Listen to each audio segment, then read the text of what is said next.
हरे कृष्णा। तो आज का टॉपिक है एस्ट्रोलॉजी। एस्ट्रोलॉजी का मतलब होता है ज्योतिष शास्त्र। तो अगर देखा जाए आजकल करंट डेज में अगर कोई भी अध्यात्म की कोई भी ब्रांच अगर सबसे ज्यादा फल फूल रही है वो यही फल फूल रही है एस्ट्रोलॉजी। कृष्ण भक्ति हो गया या योगा सिस्टम हो गया या संस्कार हो गए, इन सब में भी सबसे ज्यादा स्ट्रांग एस्ट्रोलॉजी चल रही है और एस्ट्रोलॉजी का बहुत ही मायना है और बहुत लोग फॉलो करते हैं और कई लोग इसको अंधविश्वास कहते हैं, कई लोग विश्वास कहते हैं। लेकिन ज्योतिष शास्त्र ये श्रुति शास्त्रों में से एक है और ये वेदों का भाग है और अर्थवेद का भाग है। और जो स्मृति शास्त्र है वो पुराण आदि होते हैं, तो ये वेदों का भाग है। तो ये ऐसा तो नहीं है कि एस्ट्रोलॉजी एक प्रकार से गलत है, ऐसा नहीं है। एस्ट्रोलॉजी होती है और एस्ट्रोलॉजी काम भी करती है और एस्ट्रोलॉजी भी होती है, इसमें कोई वो नहीं है। तो लेकिन हमारे को ये देखना है कि एस्ट्रोलॉजी का क्या पर्पस होता है और हमारे लिए एस्ट्रोलॉजी कितना पर्पसफुल है और हम एस्ट्रोलॉजी को कितना फॉलो करें और एस्ट्रोलॉजी हम पे कितना कार्य करती है। तो ये एस्ट्रोलॉजी एक, अगर हम इसको बहुत ही सरल भाषा से देखें तो ये जो हमारे ग्रह होते हैं, नक्षत्र होते हैं, उनकी स्थिति को कहते हैं। हमारे ग्रह कभी कहाँ पर होते हैं, जैसे एक तो है यूनिवर्स के नंबर ऑफ ग्रह है, ठीक है ना। तो उन ग्रह की हर आइडेंटिटी के ऊपर कुछ ना कुछ उसका इम्पैक्ट होता है। तो उसको ही एस्ट्रोलॉजी कहते हैं कि उसका इम्पैक्ट किस पे कैसा है, कैसा जा रहा है। तो ग्रह उच्च राशि में है, ग्रह नीच राशि में है, ग्रह आपके मित्र है, ग्रह आपके शत्रु है, तो इन सब से मिलकर एक कुंडली बनती है। हर व्यक्ति की कुंडली होती है, तो ये ग्रहों के ऊपर होता है। और over 80 more than 80 branches of astrology है एक्चुअली।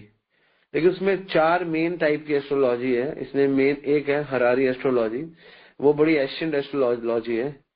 एक्चुअली सब एस्ट्रोलॉजी बेसिकली तो भारत से ही निकली है, लेकिन भारत से भी निकलने के बावजूद भी कई जैसे जो हेलेनिस्टिक एस्ट्रोलॉजी है वो बेसिकली ग्रीस में और इजिप्ट में चलती है, चाइना में चलती है। लेकिन ये सब आई तो इनका ओरिजिन तो इंडिया ही है, इनका ओरिजिन तो शास्त्रीय है।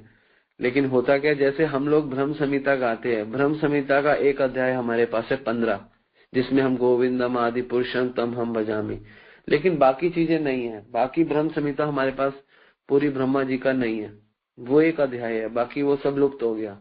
तो सिमिलरली बाहर के देशों में जो एस्ट्रोलॉजी है वो वेदों से ही है, वेदों का वाला पार्ट है उनके पास, बस ज्यादा नहीं है। तो इसलिए उसके अकॉर्डिंगली वो कार्य करते हैं। तो बेसिकली 4 टाइप की मेन एस्ट्रोलॉजी होती है। एक होती है हॉररी, एक होती है इलेक्शनल एस्ट्रोलॉजी होती है, एक हिंदू एस्ट्रोलॉजी होती है, हेलेनिस्टिक एस्ट्रोलॉजी होती है। जो हॉरोस्कोप को फॉलो करते हैं वो होती है हॉररी एस्ट्रोलॉजी। ये बहुत पुरानी है, ये टाइम के हिसाब से होता है, आपका क्या टाइम है, कैसा चल रहा है, 12 घंटे के अंदर ये घटना हुई है उसके समय। तो ये होती है। एक होती है इलेक्शनल होती है, नक्षत्रों का बेस होता है और इसमें मुहूर्त बहुत इंपॉर्टेंट होता है कि मुहूर्त किस समय में। तो ये ज्यादातर जब हम शादियां करते हैं तो ये इलेक्शनल एस्ट्रोलॉजी फॉलो करते हैं, कौन सा मुहूर्त ठीक है। और जब हम हॉरोस्कोप बनाते हैं तो हॉररी एस्ट्रोलॉजी करते हैं। और एक होती है हेलेनिस्टिक, हमारे इंडिया में कम चलती है, ये इजिप्ट, चाइना, ग्रीस में चलती है। ये बेसिकली हमारे प्लेनेट के ऊपर, प्लेनेट में कैसे हो रहा है उसको फॉलो करके बनाते हैं। और एक हमारा वैदिक एस्ट्रोलॉजी है हिंदू, जिसको पूरा भारत मानता है, जिससे पंचांग बनते हैं, धार्मिक कृत्य बनते हैं, जिसमें हमारे हिंदुओं के पर्व आते हैं। तो ये बेसिकली 4 टाइप की एस्ट्रोलॉजी है जिसको हम जान सकते हैं। लेकिन ये इसके अंदर भी बहुत सारा कुछ है। इसमें वैदिक एस्ट्रोलॉजी होती है हिंदू एस्ट्रोलॉजी में, इसमें न्यूमरोलॉजी होती है, वास्तु होती है, पामेस्ट्री होती है, हाथ रेखाएं देख के, इनमें सब में होता है। तो जो हस्त रेखाओं वाली होती है उनको कहते हैं हस्त समुद्रिका, शास्त्रों में लिखा हुआ है हस्त समुद्रिका शास्त्र होते हैं। और वास्तु वाली जो विश्वकर्मा जो है, जिन्होंने जगन्नाथ जी बनाए, विश्वकर्मा की होती है। न्यूमरोलॉजी, एस्ट्रोलॉजी, ये सब इनका बहुत बड़ा बड़ा भाग है। तो ये हमको सीखने की जरूरत नहीं है क्योंकि हम एस्ट्रोलॉजर नहीं है। हम तो इसको सिर्फ एक उस इम्पैक्ट से देखेंगे कि हमारे जीवन में इनका क्या, कैसे ये रहती है। अगर हम बहुत सरल भाषा से देखें और बहुत ही सिंपल तरीके से समझे तो एस्ट्रोलॉजी एक हिसाब से ज्योतिष शास्त्र कर्मों को पढ़ने की भाषा है और कुछ नहीं है। जैसे आप हिंदी होती है ना, हिंदी को पढ़ने के लिए आपको एक लिपि आनी चाहिए, उसे कहते हैं देवनागरी लिपि। उसी प्रकार कर्मों को पढ़ने की जो भाषा है उसे ज्योतिष शास्त्र कहते हैं। तो कर्मों को पढ़ने की लैंग्वेज ज्योतिष शास्त्र है। तो जो ज्योतिष शास्त्र जो जानते हैं वो पढ़ सकते हैं, हर कोई नहीं पढ़ सकता। जैसे फ्रेंच और जर्मन हर कोई नहीं पढ़ सकता, आपको सीखनी पड़ेगी, इसलिए ज्योतिष शास्त्र सीखना पड़ता है। और ज्योतिष शास्त्र कोई ऐसा नहीं है, आजकल तो ज्योतिष शास्त्र बड़े ज्योतिष बहुत ऑर्डिनरी हो गए हैं, लेकिन ज्योतिष शास्त्र पढ़ने से पहले भी आपके अंदर डिवाइन क्वालिटीज होनी चाहिए, तब आप ज्योतिष शास्त्र पढ़ सकते हो, समझ सकते हो। और कोई भी ज्योतिष, जो सबसे बड़ा उद्देश्य है, जो सबसे बड़ा सिद्धांत है जो हमें याद रखना है, कोई भी ज्योतिष आपके कर्म नहीं बदल सकता, कोई नहीं बदल सकता।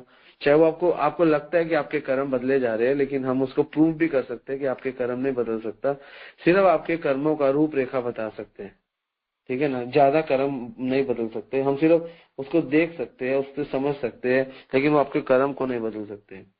आपका स्वभाव कैसा है, आपका गुण कैसा है, वो आप समझ सकते हो, लेकिन आप ये सोचो कि ज्योतिष शास्त्र आपका जीवन बदल देगा, नहीं। और ज्योतिष शास्त्र की जो जो जो आपको वो देते हैं ना, उपाय देते हैं, वो उपाय भी ज्योतिष शास्त्र में आपको आपके कर्मों को बदल नहीं सकते, वो भी आपके कर्मों को लेट कर सकते हैं, बढ़ा सकते हैं। जैसे कई मेडिसिन होती है, जैसे कई माता जी को कुछ प्रॉब्लम होती है, कहीं जाना होता है, तो कोई मेडिसिन खाती है तो उनका सिस्टम आगे हो जाता है। तो वैसे ही ज्योतिष शास्त्र में आप कर्मों को बदल नहीं सकते। आप बहुत सारा अगर उसका उपाय भी करोगे ज्योतिषियों के साथ रह के, तो आप मैक्सिमम क्या कर सकते हो, जो आपके पास इम्पैक्ट आने वाला है वो थोड़ा लेट हो सकता है, पोस्टपोन्ड हो सकता है, लेकिन वो चेंज नहीं हो सकता। ज्योतिष शास्त्र आपको आपके कर्मों को, ये तो हम बेसिक ऊपर से आपको इसलिए बता रहे हैं, केवल आपको पोस्टपोन कर सकता है। आप ज्योतिष शास्त्र की अगर विधियों को लोगे तो पोस्टपोन कर सकता है, लेकिन आप ये नहीं समझो कि आपके कर्मों को बदल देगा, वो विधि नहीं। और जब भी कोई चीज ज्यादा चेंज करके आती है, बाद में आती है, तो उसकी इंटेंसिटी ऑब्वियसली थोड़ी तेज भी होती है। तो कोई बहुत बड़ा काम नहीं है कि अपने कर्मों को आगे छोड़ना, आगे लेकर जाना, क्योंकि आगे लेकर जाओगे तो आप मान के चलो आपको और तेजी से मिलने वाले है वो चीज को। तो इसलिए प्रारब्ध को हमारे आचार्य लोग तो ये कहते हैं कि जो हमारे को प्रारब्ध में लिखा है उसे में ले लेना चाहिए, ज्यादा पंगे में नहीं पड़ना चाहिए। लेकिन हम ज्योतिष जो कर्मों का काम करती है, तो गीता भी कर्मों का काम करती है, गीता भी कर्मों के चक्कर के बताती है, और ज्योतिष भी कर्मों की बात करती है। लेकिन फर्क क्या है गीता में और ज्योतिष में? गीता में आपको बताया जाता है कि कर्मों को कैसे सुधारे, और ज्योतिष में आपको दिखाया जाता है कि आपके कर्म ये है। और ज्योतिष में जो सॉल्यूशन है, वो ज्योतिष में आपको रेमेडी नहीं है। वो रेमेडी इसलिए नहीं है क्योंकि वो उसका काम है वो पोस्टपोन करना है, उसका काम है पोस्टपोन करना, सॉल्यूशन पे नहीं आ सकती, क्योंकि सॉल्यूशन है नहीं। वो हम आगे आपसे चर्चा करेंगे क्यों सॉल्यूशन नहीं है, वो हम चर्चा करेंगे। उससे पहले भगवान गीता में भी यही बोलते हैं अर्जुन को कि कर्मणम बोधव्यम बोधव्यम च विकर्मणा अकर्मण्य वैश्य बोधव्यम गहना कर्मणा गति। कर्मों की गति इतनी गहन है कि कोई भी ज्योतिष विद्या आपके कर्मों को पूरी तरीके से समझ नहीं सकती, और कोई भी ज्योतिष शास्त्री जो ज्योतिष में परफेक्ट भी है, वो भी आपके पूर्ण रूप से कर्म को नहीं जान सकता, क्योंकि कर्मों की गति भगवान गीता में बता रहे बहुत गहन है। तो भगवत गीता और ज्योतिष का दोनों का रिलेशन कर्मों से ही है। लेकिन गीता क्या है, आपको इंस्ट्रक्शन दे रही है कि सही कर्म क्या है, मगर एस्ट्रोलॉजी आपको आइडिया दे रही है कि कैसे आप इन कर्मों को पोस्टपोन कर सकते हैं। और बहुत ही लेस एजुकेशन है, सही कर्म क्या कोई नहीं बताता, ठीक है ना। ज्यादा से ज्यादा ज्योतिष शास्त्र तंत्र में ऐड हो जाता है एंड में। तंत्र से क्या होता है कि दूसरे का नाश करना, अपना उज्जवल करना, इसी समय को बढ़ाना। तो एस्ट्रोलॉजर जिनके पास हम जाते हैं, वो क्या हमारे कर्मों को बदल सकते हैं, ठीक कर सकते हैं। एक्चुअली कोई व्यक्ति आपसे 500, 1000, 2000 लेके आपके कर्मों को कैसे बदल सकता है? हमारे ज्योतिष चार्ट में जो हमारे लाइफ में है, वो कोई कैसे बदल सकता है? और जिसके पास हम जा रहे हैं वो खुद भी कर्म में फंसा हुआ है, और वो एस्ट्रोलॉजर जिसके पास जा रहे हो, अगर वो भी स्पिरिचुअल प्लेटफॉर्म पे नहीं है, वो भी स्पिरिचुअल नहीं है, तो उसकी एस्ट्रोलॉजी भी बेकार है। एस्ट्रोलॉजी का जो स्वाभाविक प्रवृत्ति है ना, वो डिवोशन ही है। वो जो इंस्टेंट है ना, वो डिवोशन से ही आता है। जब तक स्पिरिचुअल कॉन्शियसनेस में आप नहीं हो तो आपके इंस्टेंट शार्प नहीं हो सकते। शार्प मतलब तेज नहीं हो सकते। तो भगवान अर्जुन को बोलते हैं यस्य सर्वे समारंभ काम संकल्प वर्जित। तो जब तक आपके पास काम का संकल्प रहता है तो आप सक्सेसफुल, आपका कोई भी कार्य नहीं बनने वाला। तो उनका भी, ज्योतिष का भी काम का संकल्प रहता है, आपसे 1000 रुपया लेना, आपसे 2000 रुपया लेना, आपसे 5000 रुपया लेना। तो भगवान गीता में बोलो यस्य सर्वे समारंभ काम संकल्प वर्जित, काम के संकल्प को वर्जित कर्म है। तो कर्म को करने का संकल्प, कर्मों को करने का संकल्प केवल ज्ञान से बदल सकते हो। वो भी अगर आप भक्तों के संग में हो तो ज्ञान से उसको आप चेंज कर सकते हो, वरना नहीं। और दूसरा ज्योतिष में बहुत इंपॉर्टेंट देखा गया है, जो आजकल बहुत कॉमन है कि सॉल्यूशन। ज्योतिष में आपके बहुत सॉल्यूशन है। कोई कहता है पुखराज पहन लो, नीलम पहन लो। और आपको पता है ये पुखराज और ये नीलम और ये कोई भी और पत्थर होगा, वो डेड मैटर है। डेड समझते हो? डेड मैटर क्या होता है? डेड मैटर होता है जिसमें शक्ति नहीं है। वो हमारे कर्मों में कोई भी शक्तिहीन वस्तु हमारे कर्मों को कैसे परिवर्तित कर सकती है? आप जरा सोचो, अगर आपको भगवान ने बुद्धि दी है तो कोई भी डेड मैटर आपके जीवन को कैसे खुशहाल दे सकता है? अगर आपकी माता है, आप उनसे प्रेम करते हो तो वो जिंदा है तो आपको प्रेम कर रही है। अगर वो माता मर जाए है तो आप उससे कैसे प्रेम ले सकते हो? कोई ले सकता है? तो कोई डेड मैटर से कैसे कोई जीवन बदल सकता है? तो जीवन तो जीव से ही आएगा। जीवन तो जिंदा वस्तु से आएगा। मरी वस्तु से कहाँ जीवन आता है? आता है क्या? नहीं आता। इसीलिए ये पहले ही हमारे सबसे बड़ी प्रॉब्लम यही है, हम डेड मैटर से अपना सॉल्यूशन लेते हैं। और हम सोचते हैं हमारा राहु बिगड़ा हुआ है, हमारा केतु बिगड़ा हुआ है। एक्चुअली ना राहु बिगड़ा हुआ है ना केतु बिगड़ा, हमारे कर्म बिगड़े हुए हैं। जो हमने किए हैं उन्हीं का फल हम भोगते हैं। भगवान अर्जुन को क्या बोल रहे हैं भगवत गीता में? ज्ञान अग्नि दग्ध कर्मणाम तम आहु पंडितम। तुम ज्ञान लो और दग्ध, भस्म कर दो क्या? कर्मणाम, अपने कर्मों को, तम उसको, कर्मों को, आहु करते हुए पंडितम, तो पंडित बन जाओगे। तो जब तक हमारा ज्ञान अग्नि नहीं है तो दग्ध कर्मणाम हो ही नहीं सकता। हम सोचते हैं कि हम प्रगति कर लेंगे, लेकिन गीता ये नहीं कहती। तो सॉल्यूशन ये पुखराज और ये हमारा दुख का कारण हम मिटा देंगे। डेड मैटर कैसे मिटा देगा? फिर दूसरा सॉल्यूशन आता है, हम शनि पे तेल कर देंगे, समुद्र में आटा डाल देंगे, गंगा में नारियल डाल देंगे। और ये सब हम क्या करते हैं? हम ये सॉल्यूशन करते हैं। इनफैक्ट ये सॉल्यूशन से भगवान और देवी देवता दोनों रुष्ट हो जाते हैं। क्यों रुष्ट हो जाते हैं? वो कहते हैं, वो सोचते हैं कि ये जो व्यक्ति है वो कर्मों के फल को भोग क्यों नहीं रहा? आर्टिफिशियल तरीके से क्यों निकलना चाहता है? जिसे देवी देवता नाराज हो जाते हैं। इससे एस्ट्रोलॉजिकल सॉल्यूशन के चक्कर में नहीं फंसना चाहिए, क्योंकि आपके कर्मों का बहुत बड़ा एक इम्पैक्ट रहता है, उसको हमें भोगना चाहिए। और ये जो हमारे पास दुख आते हैं हमारे जीवन में, जिसके लिए हम भागते हैं, वास्तव में ये दुख नहीं है, ये तो हमारे प्रारब्ध है। और ये हमारे दुख जो है हमारे प्रारब्ध को काट रहे हैं। According to Gita, according to ज्योतिष शास्त्र, दोनों के हिसाब से गीता भी कहती है और ज्योतिष शास्त्र भी सही तरीके से गीता भी यही कहती है। अर्जुन को क्या बोलते हैं भगवान? अर्जुन को भगवान बोलते हैं यथा माम प्रपद्यन्ते तत्सते भजाम्यहम्। अर्जुन तू जिस भाव से मेरे पास आएगा उतनी मात्रा में मैं तेरे साथ संबंध बनाऊंगा। भगवान मना थोड़ा ना कर रहे हैं, लेकिन आपकी मात्रा के ऊपर डिपेंड करता है। तो सिमिलरली अब कई लोग पूछते हैं एस्ट्रोलॉजी तो सब पे काम करती है, लेकिन गीता के अनुसार यथा माम प्रपद्यन्ते तत्सते भजाम्यहम्। तो भगवान कहते हैं कि जो मेरी शरण में आता है और जितनी मात्रा में आता है मैं उतनी मात्रा में उसके साथ डील करता हूँ। भगवान बोलते हैं मम वर्ते अनुवर्तनते मनुष्य पार्थ सर्वश। भगवान गीता में बोले। इनफैक्ट जो भी दुख आ रहा है, जो भी सुख आ रहा है, ये हमें भगवान प्रारब्ध के रूप में हमारे कर्मों को काट रहे हैं, हमारे प्रारब्ध को काट रहे हैं। और ये प्रारब्ध क्यों कटना चाहिए? प्रारब्ध से ज्योतिष का क्या संबंध है? एक्चुअली जिस प्रपोर्शन में आप भगवान की शरण में जाते हो, जिस प्रपोर्शन में, मतलब आपका भगवान की तरफ जाने का प्रपोर्शन 20% है, तो 80% आपके कर्म आप पे, आपकी एस्ट्रोलॉजी आप पे काम करेगी। और जितना परसेंट आपका भगवान की तरफ बढ़ेगा, जैसे आप भगवान की तरफ 80% हो और 20% एस्ट्रोलॉजी आप पे काम करेगी।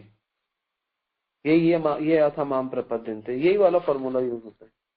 तो जितना % आपके ऊपर एस्ट्रोलॉजी काम कर रही है, इसका मतलब है उतना % आप भगवान से दूर हो, और जितना % आप भगवान के पास हो तो आपके ऊपर एस्ट्रोलॉजी उतना % काम नहीं करती। तो कई लोग पूछते हैं क्या भक्तों के ऊपर एस्ट्रोलॉजी काम करती है? हाँ बिल्कुल करती है, क्योंकि भक्त कोई शुद्ध तो भक्त होता नहीं है।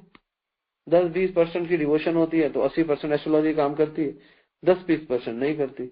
अगर आपका स्तर 100% का हो गया तो आप पे 0% ज्योतिष कार्य करेगा, 0%। शिल प्रपात पे, आचार्यों पे तो क्या ज्योतिष कुछ काम नहीं करता।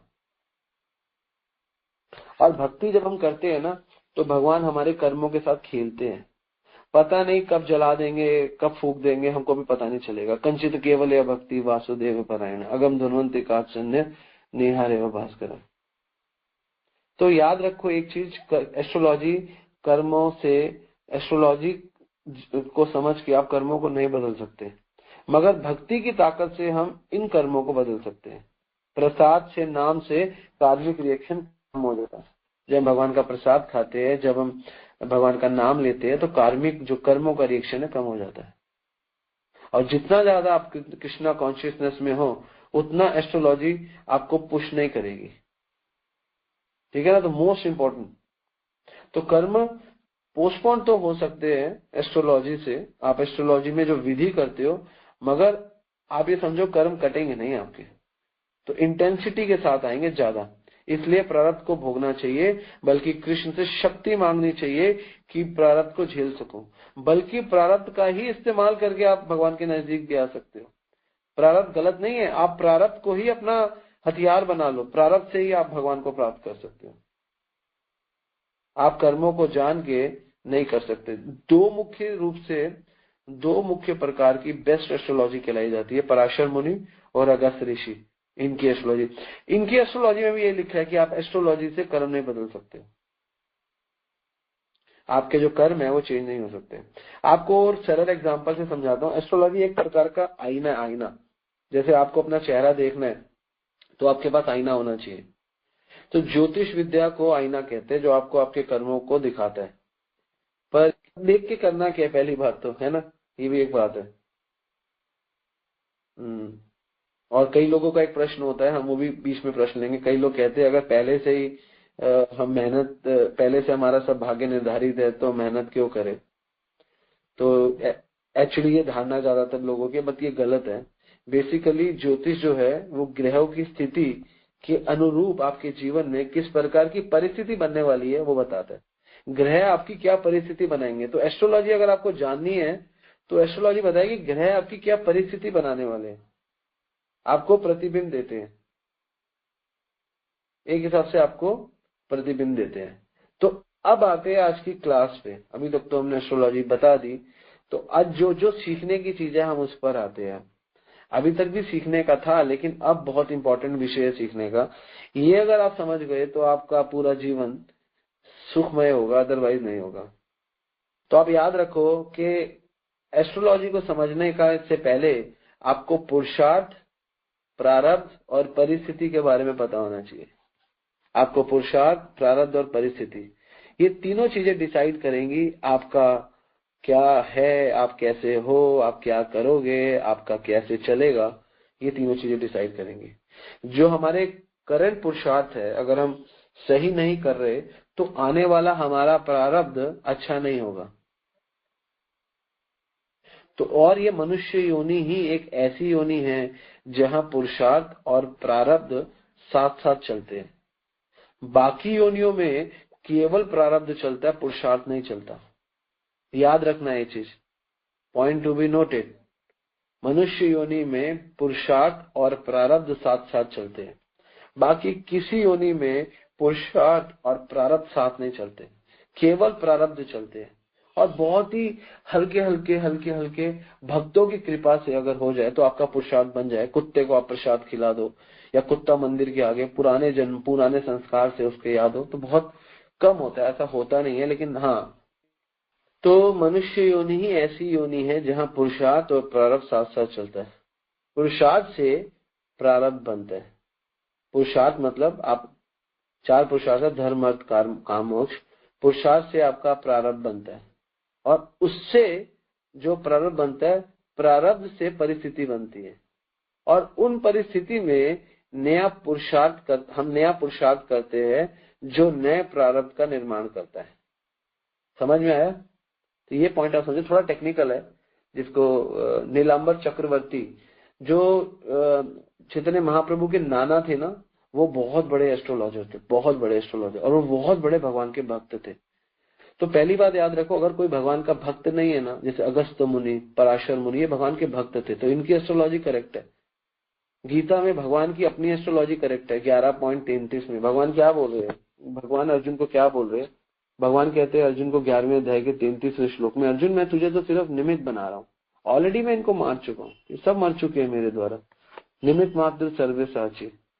तो भगवान बोलते हैं, क्या बोलते हैं? तस्मात् उत्तिष्ठ यशोलभ स्व जित्वा शत्रुन् बुडक्ष राज्यम समृद्धम मेयवेते निहता पूर्णमेव भव सर्वरक्षे।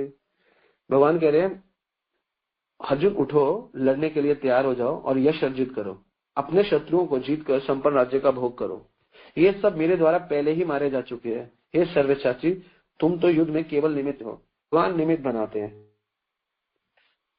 तो मनुष्य योनि ऐसी योनि है जहाँ पुरुषार्थ प्रारब्ध साथ साथ चलते हैं और परिस्थिति बनती है जिससे हमारा कल्याण होता है। भगवान अर्जुन को भी यही कह रहे हैं, अर्जुन मैं भविष्य बताता हूँ कि युद्ध में तुम जीत चुके हो और तेरे को मैंने निमित्त मात्र सर्वसाची बनाना है। भगवान वहां पे ही अर्जुन को ऑलरेडी भविष्य बता चुके हैं, बता रहे हैं कि भविष्य में ये होने वाला है।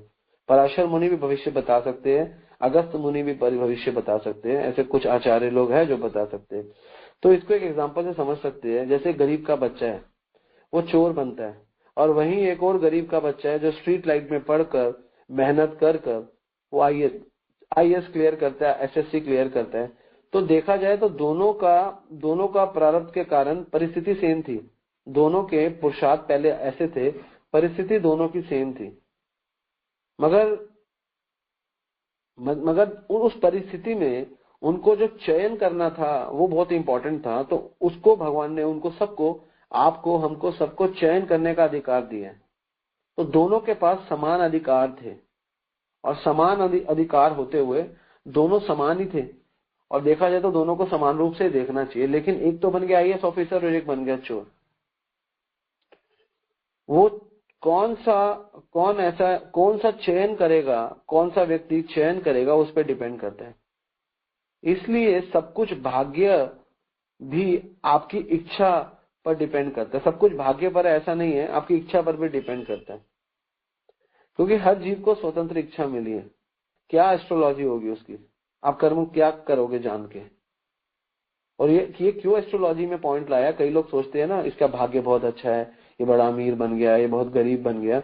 तो ये अमीर गरीब बनने के पीछे 3 चीजें आप याद रखो, धनवान बनने के लिए, बुद्धिमान बनने के लिए, ज्ञानवान बनने के लिए 3 चीजें ध्यान रखो कि वो पुरुषार्थ और वो प्रारब्ध और परिस्थिति को कैसे इस्तेमाल कर रहा है। हम लोग, ज्यादातर लोगों के आगे भगवान हमारे पुरुषार्थ के हिसाब से हमारे को प्रारब्ध हमारे सामने आता है, और प्रारब्ध में कहीं गलती से परिस्थिति बनती है।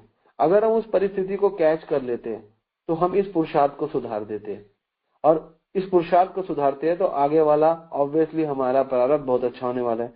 और अब यहाँ पे पॉइंट आता है, अगर हम परिस्थिति को समझकर सही तरीके से सही पुरुषार्थ करते हैं तो पुराने जो हमारा पुरुषार्थ का प्रारब्ध है वो अगर बहुत गंदा है तो क्या होगा? तो ये होगा, क्योंकि आपको वो पुरुषार्थ करने में वो थोड़ा दिक्कत देगा। लेकिन अगर आपकी विल पावर और आपकी स्वतंत्र इच्छा बहुत स्ट्रांग है तो आप कर लोगे। जैसे किसी व्यक्ति को पूरी इच्छा है कि मुझे स्ट्रीट लाइट के नीचे ही पढ़ना है, मेरे को कुछ बन के दिखाना है, मेरे को बनना है, लेकिन उसकी बुद्धि ज्यादा तीव्र नहीं है, बुद्धि में बहुत तीव्र नहीं है, लेकिन उसकी डेडिकेशन है, उसकी स्थिरता है, उसका चयन है, उसकी लगन है। तो वो जो पुरुषार्थ है, जो पुराना प्रारब्ध है, जो उसको तंग कर रहा है बढ़ने के लिए, वो उसको तंग तो फिर भी करेगा, लेकिन वो अपनी इस बार की पुरुषार्थ से पुराने प्रारब्ध को राइट ऑफ कर सकता है। राइट ऑफ मतलब ओवरलुक कर सकता है। बस वो कष्ट सह लेगा, वो जो कष्ट है ना, वो कष्ट सह लेगा। वो कष्ट क्या, वो गरीब है, वो कष्ट है, सड़क पे पड़ रहा है, वो कष्ट ही तो ले रहा है। दूसरा व्यक्ति तो एसी में पड़ रहा है, या अपने रूम में, सर्दी है तो गर्मी रजाई में बैठ के पड़ रहा है, अगर गर्मी है तो एसी चला के पड़ रहा है। वो जो कष्ट है ना, वो उसका प्रारब्ध है।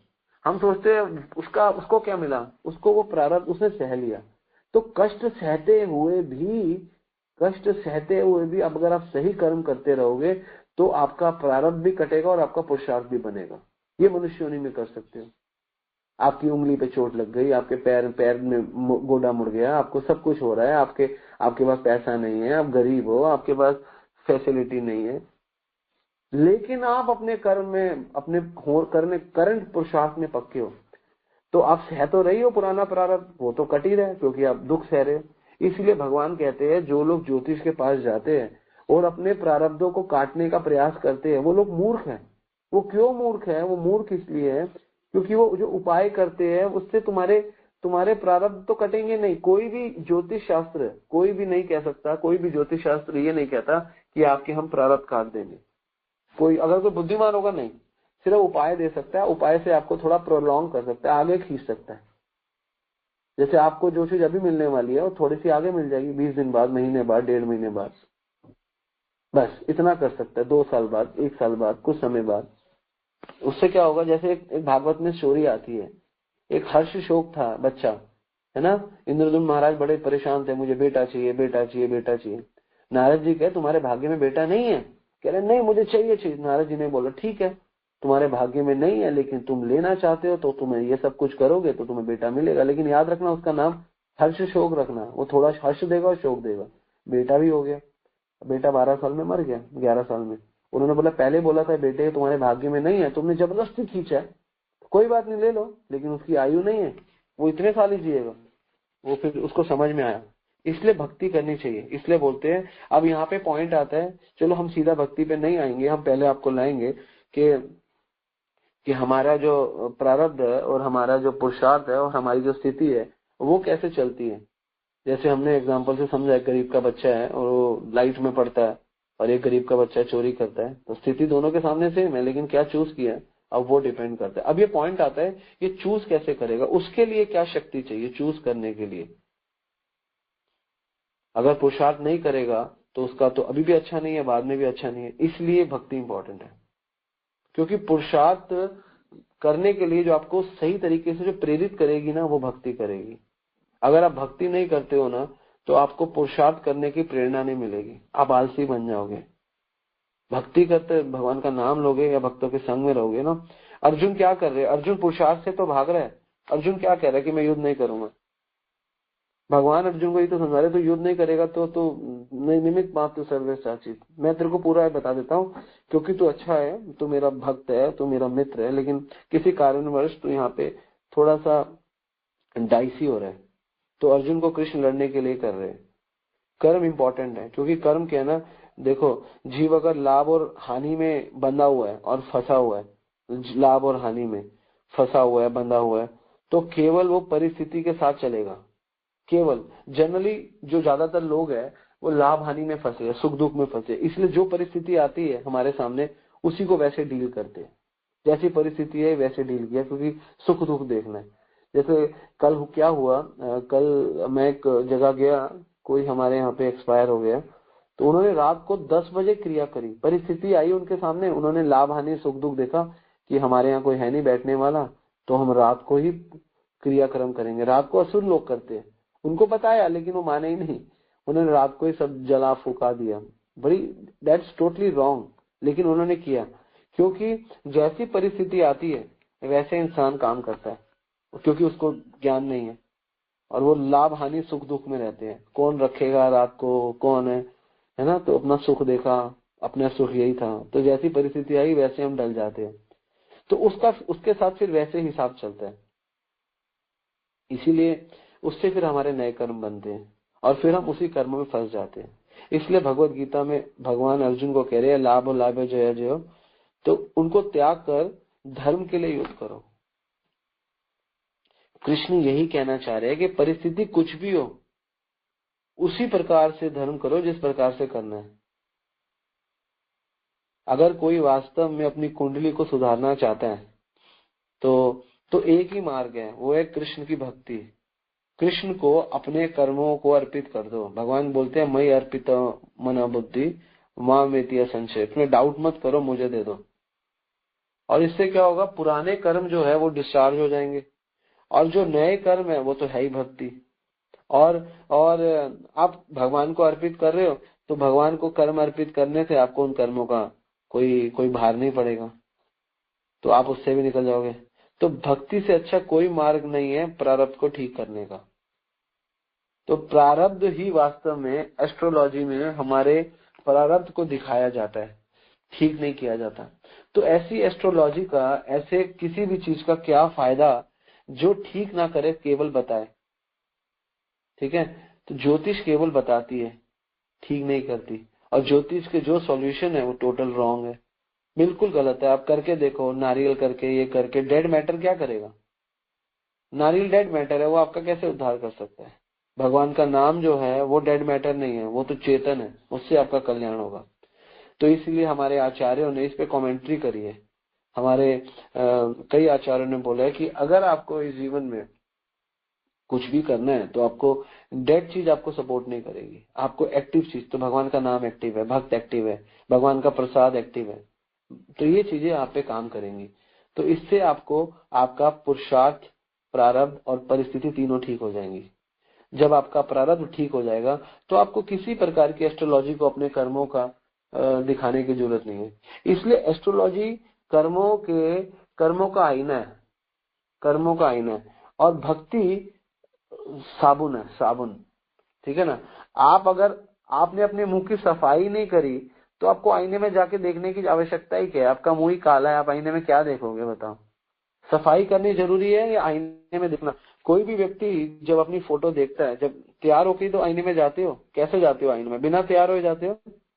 आईने में जाने की जो विधि है, पहले मुंह धो, आटा लगाओ, बेसन लगाओ, माताएं आटा लगाती है, बेसन लगाती है, फिर अपना मुंह फिर देखती है आईने में, तो अच्छा दिखता है।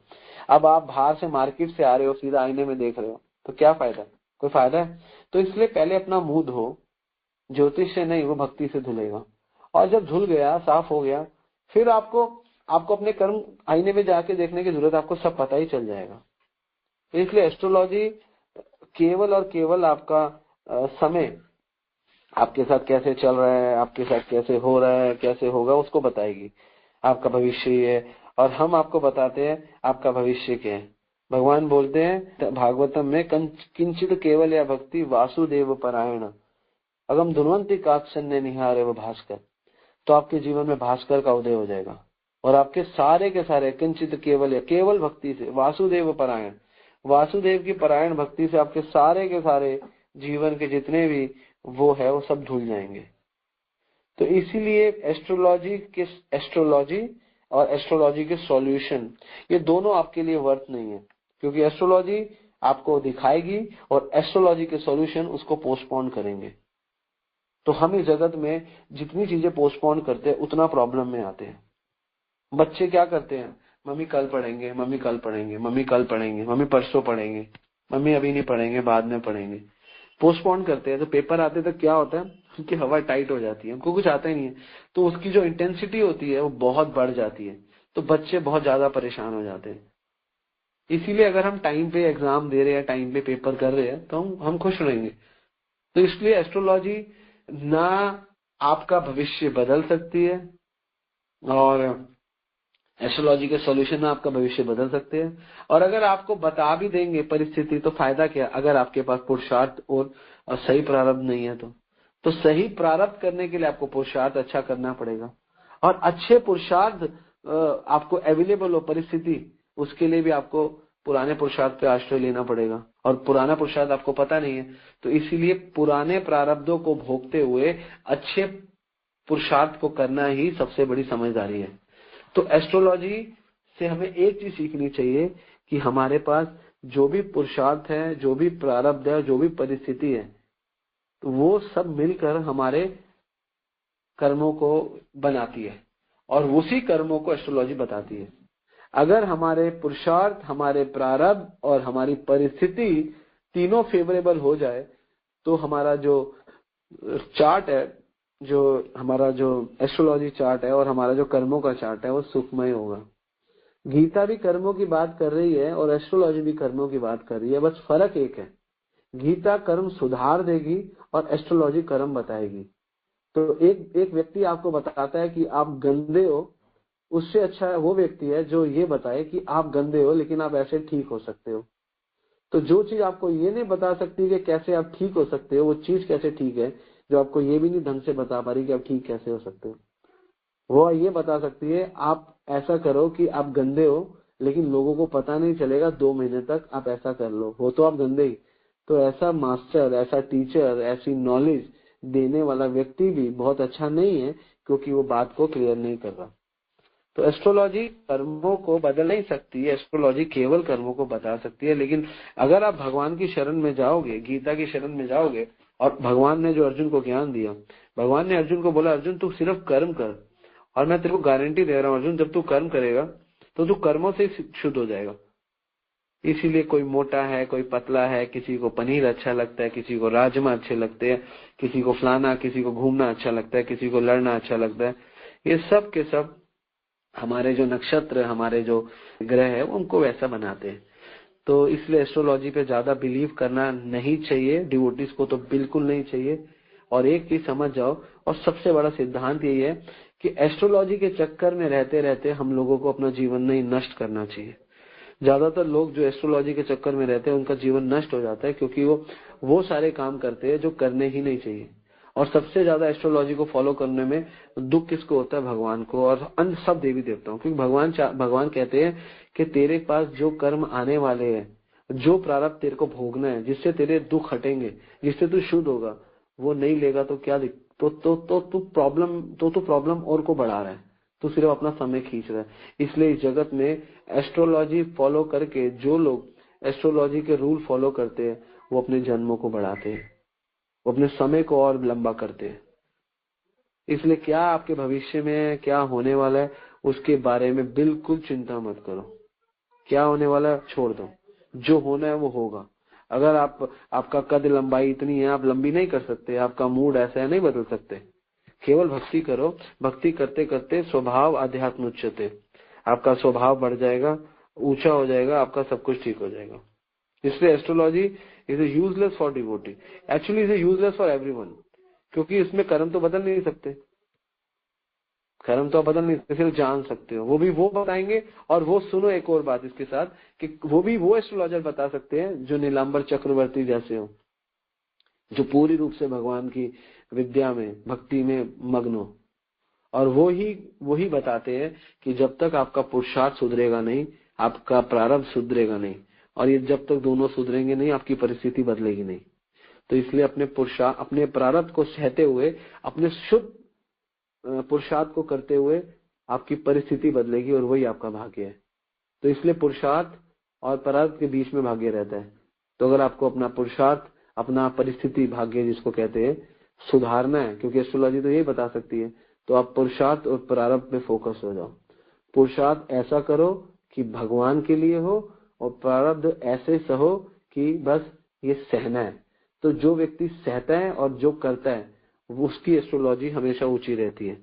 जो इन दोनों में नहीं रहता, मेरे साथ ऐसा क्यों हुआ, मेरी माता क्यों चली गई, मेरे पिता क्यों चले गए, मेरा भाई क्यों चला गया, मेरी बहन क्यों चली गई, समझो ये आपके प्रारब्ध है।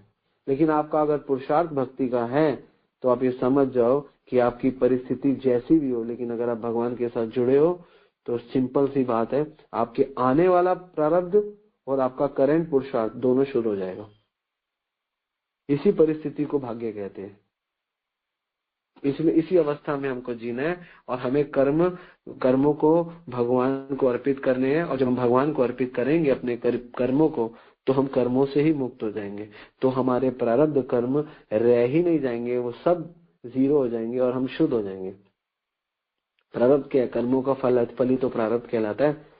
तो जब तक कर्म भगवान के लिए नहीं करते, इसलिए गंदे कर्मों का फल गंदा मिलता है। इस जगत में कुछ अच्छा कर्म होता ही नहीं है भगवान के सिवा, है ना। भगवान अर्जुन को बोल रहे हैं, और भगवान सब कुछ आपका हर लेते हैं। भगवान बोलते हैं, कालो अस्मि लोकशय कृत प्रबद्ध, मैं सब कुछ हर लेता हूँ इस जगत में। तो इसलिए भगवान सब कुछ हर लेते हैं। काल है भगवान, तो अपने कर्म ही भगवान को दे दो, वो भी हर लेंगे। और भगवान के लिए होंगे तो उनको हर के आपके प्रारब्ध को जीरो कर देंगे। आपका प्रारब्ध हो गया जीरो, आपका पुरुषार्थ हो गया कृष्ण, तो आपकी परिस्थिति, आपका भाग्य उच्च, आप उच्च कोटि में होंगे। उच्च कोटि के भक्त बन जाओगे। तो ये है सिद्धांत। अगर आप ये सिद्धांत को फॉलो करोगे तो आप देखना आपका जीवन धन्य हो जाएगा। आपको कोई टेंशन नहीं, कुछ नहीं, आपका सब कुछ ऐसे चलेगा जैसे वो चल नहीं रहा, वो भाग रहा है, वो दौड़ रहा है। अपने प्रारब्ध को और अपने पुरुषार्थ को ठीक करने वाले व्यक्ति का भाग्य बनता है, और वही भाग्य जिसको कई लोग एस्ट्रोलॉजी कहते हैं वो यही होता है। एक छोटी सी चीज मैं और लेना चाहता हूँ, मैंने सुना था एक्चुअली, तो उसमें हरिवंश जी लिखते हैं, कहते हैं अगर भानु दशम जन्म निश्यति मंगल बुध शिव स्थली लोके, जो गुरु हाय धर्म भवन के, तो भृगनंदन सुमंद भवो के, तीसरो केत समेत विदुग्रस्त, तो हरिवंश मनोक्रम की के, गोविंद छारी भ्रमत दशो दिशे, तो वा करी नवग्रहणी के। अगर मान लो कि आपका भानु जो है सूर्य, वो दशम ग्रह में है, जो बहुत अच्छा है, और आपका पहले घर में उच्च कुल में आपका जन्म हो भी गया, निशापति आपके जो है ऊंचे हैं, और मंगल बुध शिव स्थली, और आपका मंगल और बुध 11वें घर में बैठे हैं, सब कुछ अनुकूल है। मगर लेकिन गुरु जो है, जो गुरु जिसको हम बृहस्पति कहते हैं, वो भी धर्म के भुवन पर बैठे हैं, ठीक है ना। भृगुद आपका शुक्र शनि 9वें घर पे बैठे हैं, और केतु तीसरे में केतु ढीला होता है। और तब भी अगर आप भगवान की गोविंद छाड़ी भ्रमत दशोदिशे, अगर आप गोविंद को छोड़ दिया तो भी आप भ्रमित हो दशोदिशे का वा करी नवग्रहणी के, तो आपका नवग्रह भी उद्धार नहीं कर सकते। और इसके उल्टा भी बोलते हैं, और इसके उल्टा बोलते हैं कि सब कुछ उल्टा हो गया आपके जीवन में। दशम चंद्र, अगर आपके दशम ग्रह पे चंद्र है, जो कि बहुत खतरनाक है, क्रस स्थले मंगल, और मंगल क्रस स्थान पर है तीसरे पे, और बुध विरुद्ध, और बुध आपके विरुद्ध हो गया, सुर गुरु बाका, और आपका जो गुरु है वो बाका छोटा हो गया आपका गुरु भी। यदि दशम भवन भृगु सतु मत सुकेतु, और आप पे केतु है, और पहले स्थान पर ही केतु बैठा हुआ है, तो कहते हैं जो भय कृष्ण चरण मन अर्पित, तो वे करीवा नवग्रह रंग का, करी का नवग्रह रंग का। अगर आपका ये सब कुछ भी अमंगलीय है तो भी आप भय मत करो, कृष्ण के चरण में रहो, तो आपके सारे के सारे ग्रह अपने आप ही शुद्ध हो जाएंगे। तो इसलिए अगर आपके जीवन में कृष्ण है और आपके ग्रह खराब भी है तो भी चलेगा, और कृष्ण नहीं है और आपके ग्रह अच्छे भी है तो क्या चलेगा, कुछ नहीं चलेगा। तो ये सिद्धांत है, ठीक है। तो भगवान की भक्ति करो, भक्ति करने से आपका पुरुषार्थ बनता है, आपका प्रारब्ध करता है, तो आपका भाग्य बन गया। और क्या भाग्य बन गया? कृष्णमय भाग्य। इसलिए नेवर फोकस ऑन ये astrology and all the nonsense thing, कभी इस पे ज्यादा विश्वास मत करो। भक्तों को तो बिल्कुल नहीं करना चाहिए, और जो भी कुछ हो रहा है गलत भी हो रहा है ना आपके साथ, बस आपका प्रारब्ध ही कट रहा है। ये नहीं है कि भगवान बहुत गंदे है, भगवान बहुत कृपालु है, आप क्या काट रहे हैं और फटाफट काट के आपको बुलाना चाहते हैं, अपने साथ सेवा में लगाना चाहते हैं। इस संसार में सुख ले भी लोगे, दुख ले भी लोगे, तो क्या फायदा, यहीं पे तो रहना है, फायदा क्या? भगवान बड़ा ऊंचा सोचते हैं। इसलिए ये हमको समझना चाहिए कि अगर हमारा चंद्र सब सही भी है, सूर्य सही भी है, लेकिन गोविंद छाड़ी, अगर गोविंद को छोड़ दिया, भ्रमत दशो दिशा, सारी दिशाओं में भ्रमित रहोगे, कोवा करी नवग्रह नीके, तो आपका नवग्रह क्या करेगा? और जो भय कृष्ण चरण मन अर्पित, और जिसका भय जो है भगवान में अर्पित है, तो वह करिका नवग्रह रंग का, उसका नवग्रह भी कुछ नहीं कर सकता। तो ये वास्तव में यही तर्क है और यही वितर्क है और यही कृष्ण है, बस। हरे कृष्णा। हरे कृष्णा प्रभु जी, दंडवत प्रणाम। हमारे घर में जैसे कोई प्रभु जी वगैरह पूछते हैं कि आप ज्योतिषी ने बताया है आप ऐसे करो, सूरज को जल दो, ये करो, और ये मुझसे हो नहीं पाता है। मुझे ऐसा लगता है कि जो मैं कर रही हूँ, जो भगवान की भक्ति कर रहे हैं, इससे ऊपर तो कुछ भी नहीं है ना।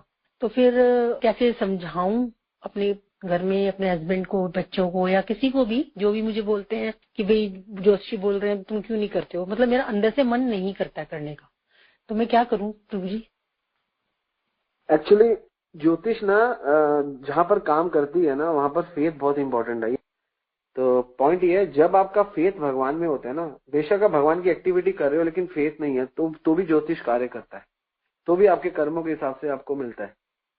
लेकिन अगर आप भगवान पे पूर्ण रूप से आश्रित हो, भगवान पे पूरा फेथ है, और आपको कोई कहता है आप जल में पानी दो और फलाना करो, और लेकिन आपको भगवान में अंदर से फेथ है कि इससे जल से कुछ नहीं होगा, होगा कृष्ण से।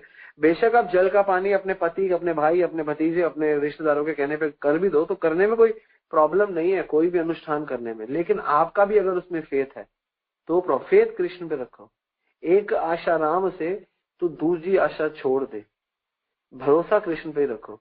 और एक घर वालों को खुश करने के लिए करना है तो चलेगा, लेकिन अगर आपका भी फेथ है तो कृष्णा पकड़ लेंगे अंदर से, फिर कृष्णा आपको कहेंगे अभी कर्मों के हिसाब से। इसलिए जितना % आप सरेंडर हो उतना % आप पे आपके प्रारब्ध कर्म करेंगे, उतना नहीं करेंगे। और जितना % आप नहीं हो उतना % आपके प्रारब्ध आप पे कर्म करेंगे। जैसे आपको जैसे मैंने एग्जांपल दिया, गरीब का बच्चा है, वो स्ट्रीट लाइट के नीचे पढ़ रहा है और उसके नीचे पढ़ते पढ़ते वो सीख भी रहा है और उसको कष्ट हो रहा है, वो कष्ट को सह रहा है। वो जो सह रहा है ना वो प्रारब्ध है, और जो कर रहा है वो पुरुषार्थ है। और सिमिलरली एक बच्चा है जो एसी में बैठ के पढ़ रहा है, तो वो उसका प्रारब्ध है एसी का, और वो पढ़ रहा है वो उसका पुरुषार्थ है। हो सकता है उसका प्रारब्ध उसको और मजबूत कर दे। और भगवान कहते हैं अर्जुन को कि अपने प्रारब्ध से ही मुझे प्राप्त कर लो और उस कष्ट को सह लो। हमें अपने प्रारब्धों से कष्ट है, लेकिन उस कष्ट में हम इतने घुल मिल जाते हैं, हम पुरुषार्थ में वीक हो जाते हैं। इसलिए जीव और भक्त कौन बड़ा है? जो उस पुरुषार्थ को सहते हुए, उस प्रारब्ध को सहते हुए अपने पुरुषार्थ को और अच्छा करे, जिससे उसकी परिस्थिति और अच्छी हो जाए। तो इसलिए अगर आपको कोई ऐसा कहता है तो आप कर लो, लेकिन आपका फेथ भगवान में रहना चाहिए। लेकिन होता क्या है, जब हम कोई ऐसा कार्य करते हैं तो हमारा फेथ वहां बन जाता है। इसलिए क्योंकि हम लोग पूर्ण रूप से शास्त्रों पे निर्देशित नहीं रहते, इसलिए ऐसा हो जाता है। लेकिन जब आप पूर्ण रूप से गीता भागवत में पूर्ण रूप से विश्वास रखेंगे तो हमारा जो प्रारब्ध है, हमारा जो भाग्य है, वो केवल कृष्ण है। इसलिए उसको कैसे पता चलेगा कि किसका प्रारब्ध, कौन पूर्ण रूप से भगवान पे आश्रित है? उसका भय खत्म हो जाए, उसको मृत्यु से भी भय नहीं लगेगा, उसको किसी से भय नहीं लगेगा, उसको खोने का कोई भय नहीं है। उसको खोने का भय नहीं है मेरे 5,000 का नुकसान हो गया, मेरे 10,000 का नुकसान हो गया, फलाने ने मेरे उतने पे, उसको कोई भय नहीं लगेगा, उसको 0% भय, क्योंकि वो पूर्ण रूप से भगवान पे आश्रित है। तो पूर्ण आश्रिता भगवान की आपको सारे भय से मुक्त कर देती है। भयम द्वितीय अभिनिवेश से। लेकिन अगर आपकी बॉन्डिंग है, शायद सूर्य के सामने हो जाए, थोड़ा ये करो थोड़ा वो करो। मुझे याद है बहुत टाइम पहले एक भक्त के घर पे हम गए थे, तो एक वृंदावन से एक प्रभु जी आए थे, बड़े मशहूर, आप सब लोग जानते हो, मैं नाम नहीं लूंगा, सब लोग जानते हो। तो उन्होंने उनको सॉल्यूशन दिया, आप ऐसा करो वैसा करो, ये करो वो करो। तो मैंने उन प्रभु जी को बोला, वो थोड़े से, क्योंकि वो केवल भक्ति के साथ साथ थोड़ा सा विवाह करवाते, एस्ट्रोलॉजी पे भी फोकस करते, उन्होंने कुछ बोला। तो आई थिंक इसके आनंद कृष्णा के घर की बात है, आनंद कृष्णा की कजन सिस्टर थी, तो उसकी बुआ जी की बेटी थी, मुझे याद आ गया। हाँ, तो वो उनको उल्टे सीधे इंस्ट्रूमेंट बता रहे, आप ऐसा करो, सोम को वोम को। मैंने उन प्रभु जी को टोक दिया, मैंने बोला प्रभु अब इनको नाम लेने के लिए नहीं बोल रहे, क्या बोल रहे हो? कि फिर मुझे बाद में बोलते हैं प्रभु मुझे पता है कृष्ण नाम से सब कुछ, लेकिन ये लेंगे नहीं। मैंने बोला ये लेंगे नहीं, this is a different thing. आप इनको नाम के लिए, धाम के लिए बोलो, आप मत गलत चक्करों में फंसो। आप इनसे सुबह सुबह उठ के शनि वनी मत कराओ, सोम मत कराओ, कहते हैं इनकी राशि नीचे है। मैंने बोला सारी राशि भगवान के नाम से ऊपर हो जाएगी, आप ऐसा मत करो, आप बहुत वरिष्ठ वैष्णव हो। तो उन्होंने मुझे गले मिला, कहता यू आर राइट, और एक्सेप्ट भी किया उन्होंने इस बात को, कहता सही बता रहे। तो कहते अगर हम ये फिर बाद में उन्होंने बोला मुझे, अगर भैया हम ये नहीं बताएंगे, एक बोलेंगे ना सबको नाम लो नाम लो, तो हमारी वैल्यू नहीं रहेगी। कि नाम ही लेना तो कोई भी बता रहा है, हम थोड़ा बहुत टेढ़ा बताते हैं, साथ में बताते हैं नाम लो। मैं बोला ठीक है आप भी अपनी मार्केट बनाओ, बट स्टिल यही सिद्धांत तो यही है, कली काले नाम रूपे कृष्ण। आप भगवान का नाम लो और गीता भागवत पढ़ो और अपने आप को भगवान के भक्तों की सेवा में लगो, आपके कर्म सुधर जाएंगे, सबके कर्म। और द्वेष ईर्ष्या सब निकाल के 0 कर दो, आपके सारे कर्म शुद्ध है। हमारे क्या कर्म खराब है, और हमें कुछ अगर प्रारब्ध से दुख हो भी रहा है तो उसको सह लो। मन लगाओ कि जो भी कर रही हूँ मन में भगवान है, ये सब तो मेरे को करना पड़ रहा है क्योंकि पति को और सबको खुश करना है, बस। और क्या, आप करते रहो। हरे कृष्णा। प्रभु जी इस चीज के ऊपर मतलब मेरा एक थॉट है, मैं अगर आप परमिशन दे तो मैं शेयर करना चाहती हूँ। कीजिए। एक्चुअली प्रभु जी वैसे तो हम इस लायक नहीं है कि हम किसी चीज का ऋण चुका पाए, जो भी हमें नेचर से मिलता है या जो भी सारी चीजें हैं। बट मुझे पर्सनली ऐसा फील होता है, अगर हम अपने घर में लाइक बिजली यूज कर रहे हैं, लाइट इलेक्ट्रिसिटी यूज कर रहे हैं, हम उसका बिल पे कर रहे हैं, तो ऐसी नेचर है। अगर हमें सूर्य देव से अगर हमें सब चीज मिल रही है, लाइट मिल रही है, सब कुछ मिल रहा है, तो अगर हम उनको जल चढ़ा भी देंगे तो इसमें कोई गलत चीज तो नहीं है। अगर हम अपने डेली हैबिट में बनाएं ये उनको जल चढ़ाना। बट हम उनसे कुछ एक्सपेक्ट नहीं कर सकते कि हम जल चढ़ा रहे हैं तो हमारे साथ ये अच्छा होना चाहिए, हम इसलिए जल चढ़ा रहे हैं। बस हम अपनी खुशी के लिए, कि हम ऋण चुका नहीं सकते, लेकिन फिर भी हम थोड़ा सा अपने मन में रखें कि वो हमें उनसे इतनी सारी चीजें मिल रही हैं तो हम उन्हें जल चढ़ा सकते हैं। तो केवल सूर्य का ही क्यों, चंद्रमा का क्यों नहीं, वरुण देव का क्यों नहीं, इंद्र देव का क्यों नहीं, केवल चंद्रमा का ही क्यों, केवल सूर्य का ही क्यों, है ना, ये पॉइंट आता है। इसलिए भगवान अर्जुन को भागवत में बोलते हैं यथा तरो मूल निषेचेन। सॉरी, ये 11वें स्कंद में उद्धव को भगवान कृष्ण बोलते हैं यथा तरो मूल निषेचेन, कि जब आप तर में मूल में पानी दे देते हो ना, सब कुछ हो जाता है। और भगवान अर्जुन को ये भी बोलते हैं भगवत गीता में, भगवान बोलते हैं ये अन्य देवता भक्त्या यजंती श्रद्धायान्विता, जो अन्य देवताओं की भक्ति करते हैं और श्रद्धा से भी करते हैं, ते अपनी माम कौनते वो यजंती अविधि पूर्वकम, उनकी विधि जो है वो अविधि पूर्वकम है। क्योंकि इतने सारे देवी देवता हैं, इतना कुछ आप किस किस को करोगे। जिस बॉस ने आपको जॉब दिया उसके लिए भी कृतज्ञता है, जिस माता पिता ने जन्म दिया उसके लिए भी कृतज्ञता है, और करनी भी चाहिए। लेकिन हम इतना नहीं कर सकते, और इतना सारा हमारे पास समय नहीं है पढ़ने के लिए। तो हमारे पास 4 वेद है, 108 उपनिषद है, 18 पुराण है, 12 धर्म शास्त्र है, 6 वेदांग है, तो 15 लाख श्लोक का हमारे पास पूरा पैकेज है। तो भगवान ने हम पे दया करके बोला कि केवल गीता पढ़ो 700 श्लोक और एक्सपर्ट हो जाओ बस। और ज्यादा पढ़ना है तो भागवतम पढ़ लो, 18,000 श्लोकों को सुन लो, समझ लो भगवान की लीलाओं को बस। क्यों ऐसा बोला? क्योंकि हम इतना नहीं करते। 15 लाख श्लोक कैसे पढ़ेंगे? हमारा जीवन कितना है? एक 365 दिन का 1 साल होता है, ठीक है। हम कितने साल जीते? 80 साल।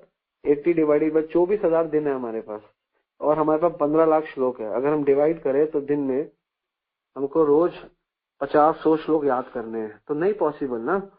हमारे 24-25 हजार दिन है, और 24-25 हजार दिन हमको जीना है, और हमारे 15 लाख का पैसा, ठीक है ना। तो उसी प्रकार हमारे पास इतना कुछ करने को है। तो इसलिए बोला कंचित केवल या भक्ति वासुदेव। और भगवान सबके स्रोत्र है, ये इंद्र वरुण और इन सबके स्रोत्र भगवान है, इसलिए भगवान का नाम लेना चाहिए। अगर आपको सूर्य को जल देना है तो आप दे दो, लेकिन कब तक दोगे? इसलिए जब तक अगर आप भगवान का नाम लोगे तो कृष्णा ही आपको किसी ना किसी माध्यम से, भक्तों के माध्यम से या किसी ना किसी माध्यम से इस चीज को रियलाइज करवा देंगे कि आपको नाम ही लेना है। तो जो भी आपके मन में अभी विचार आ रहे हैं, विचार अच्छे है कि सूर्य को देने से क्या जाता है। पीपल को भी, वैसे तो पीपल को भी जल देना चाहिए, और कुबेर जी की सेवा बहुत जरूरी है, ठीक है ना। लक्ष्मी मैया की हमें रोज जप करना चाहिए। तो इन सबके सम के साथ करना चाहिए। तो अगर आपको अवसर मिले भारत के प्राइम मिनिस्टर नरेंद्र मोदी से मिलने का, और आपको अवसर मिले अपने राज्य के काउंसलर से मिलने का, तो आप किसको चूज करोगे? ऑब्वियसली आप नरेंद्र मोदी से मिलना चूज करोगे, है ना। तो सिमिलरली हमारा काउंसलर हमारा बड़ा काम करता है, बड़ा अच्छा है, तो ठीक है, उससे मिलना है तो कभी मिल लो। लेकिन आप देखो देश की सारी संविधान जो है वो प्रधानमंत्री और बड़े बड़े उच्च अधिकारी ही करते हैं। तो इसलिए कोई बहुत जरूरी नहीं है सबके पास जाना। इसलिए हमें यथा तरो मूल निषेच है ना, इसलिए मूल में ही जल दे दो, सबका कल्याण हो जाता है। ये बुद्धिमत है। तो इंटेलिजेंट लोग ऐसे करते हैं, और लेस इंटेलिजेंट लोग थोड़ा थोड़ा इधर उधर भागते हैं। तो अगर आप बुद्धिमान हो तो आपको ये करना चाहिए, और अगर आपको लगता है कि किसी के प्रति करना है तो वो भी आपके ऊपर ऑप्शन है। इसलिए भगवान क्या बोल रहे हैं, मैंने आज कथा में बोला कि एक बच्चा है गरीब का, एक और बच्चा है गरीब का, दोनों की परिस्थिति और प्रारब्ध सेम है, लेकिन अब वो क्या चूज करता है, स्वतंत्र इच्छा है। हर जीव की स्वतंत्र इच्छा है, कृष्णा उसमें हस्तक्षेप नहीं करते। और कोई क्या चुनता है, कोई क्या चुनता है, उसमें कोई प्रॉब्लम नहीं है, ठीक है। आप वो भी कर सकते हो, ये भी कर सकते हो, वो आपके ऊपर है। लेकिन एक बात समझ जाना, कृष्ण को प्राप्त करना ही चरम लक्ष्य है, जो योगी ज्ञानियों को भी नहीं पता, या पता है तो वो प्राप्त करके भक्ति को चुनते हैं। तो इसलिए भगवत गीता के 4थे अध्याय में भगवान 5वें अध्याय में बोलते हैं, बुद्धिमान व्यक्ति वो नहीं है जो मुझे ढूंढता है, बुद्धिमान व्यक्ति वो है जो उस जड़ को ढूंढता है और उसमें उसका सिंचन करता है, उस जड़ में पानी देता है, वो बुद्धिमान है। तो केवल ढूंढने से नहीं होता, ढूंढने के बाद पानी, और पानी कहाँ देना है, वो भगवान को देना है। तो जब हमें गीता समझ में आएगी, भागवत समझ में आएगी, तो हम ऐसा करेंगे। आपका मत भी ठीक है, उसमें बुराई क्या है, गलत तो वो भी नहीं है, लेकिन सबसे अच्छा जो है वो लेना चाहिए ना। बुरा तो वो भी नहीं है जो आप कह रहे हो, बिल्कुल अच्छा है, सूर्य देव को करना चाहिए और करते भी है कोई, और हमारे वैदिक अनुष्ठान में बताया गया ऐसा करना चाहिए। ठीक है, दिस इज ऑल अबाउट। जैसे जैसे मैं आपको एग्जाम्पल से बताता हूँ, शास्त्रों में बताया गया है कि भगवान बोलते हैं मैं जलाशय में समुद्र हूँ, और मैं कुबेरों में यक्षों में मैं वो हूँ, और क्या कहते हैं हिमालय पर्वतों में हिमालय हूँ, और छंदों में मैं गायत्री हूँ। लेकिन सब मैं हूँ, तो वो मैं कौन है? वो कृष्ण है, वो कृष्ण है। तो कृष्ण से है सब कुछ, इसलिए उनका नाम लेने से सबका नाम हो जाता है। ठीक है ना? हरे कृष्णा। थैंक यू प्रभु जी। हरे कृष्णा, दंडवत प्रणाम। हरे कृष्णा प्रभु जी, दंडवत प्रणाम। प्रभु जी, इसी तरह मेरे बेटे का तबीयत बहुत खराब हो गया था, उसको दौरा पड़ा एक बार, तो हमको भी ज्योतिषी से लोग कहें कि परामर्श देने के लिए बहुत अच्छे हैं, तो मैं गई तो बताई सब। उसके बाद से कहें कि कोई खास पूजा करती हैं? हम कहे हाँ, हम ठाकुर जी का पूजा करते हैं। तो कह रहे हैं कि तुरंत ठाकुर जी को बाहर निकाल दीजिए, ले जाकर मंदिर में रखाइए, उनका पूजा आपको सूट नहीं कर रहा है। घर आए तो बताए तो मेरा बेटा ही कह रहा है माँ उनको मंदिर में रखना नहीं, अगर तुम उनको मंदिर में रख दोगी तो तुम एक मरे हुए व्यक्ति के समान हो जाओगी, तुम पूरा दिन उनके साथ लगी रहती हो, अगर रख दोगी तो फिर कुछ नहीं रह जाएगा। तो कहे थे कि हम जो पूजा बताएंगे वही आप करिए, वो आप सूट नहीं कर रहे हैं, हटा दीजिए, तुरंत हटाइए।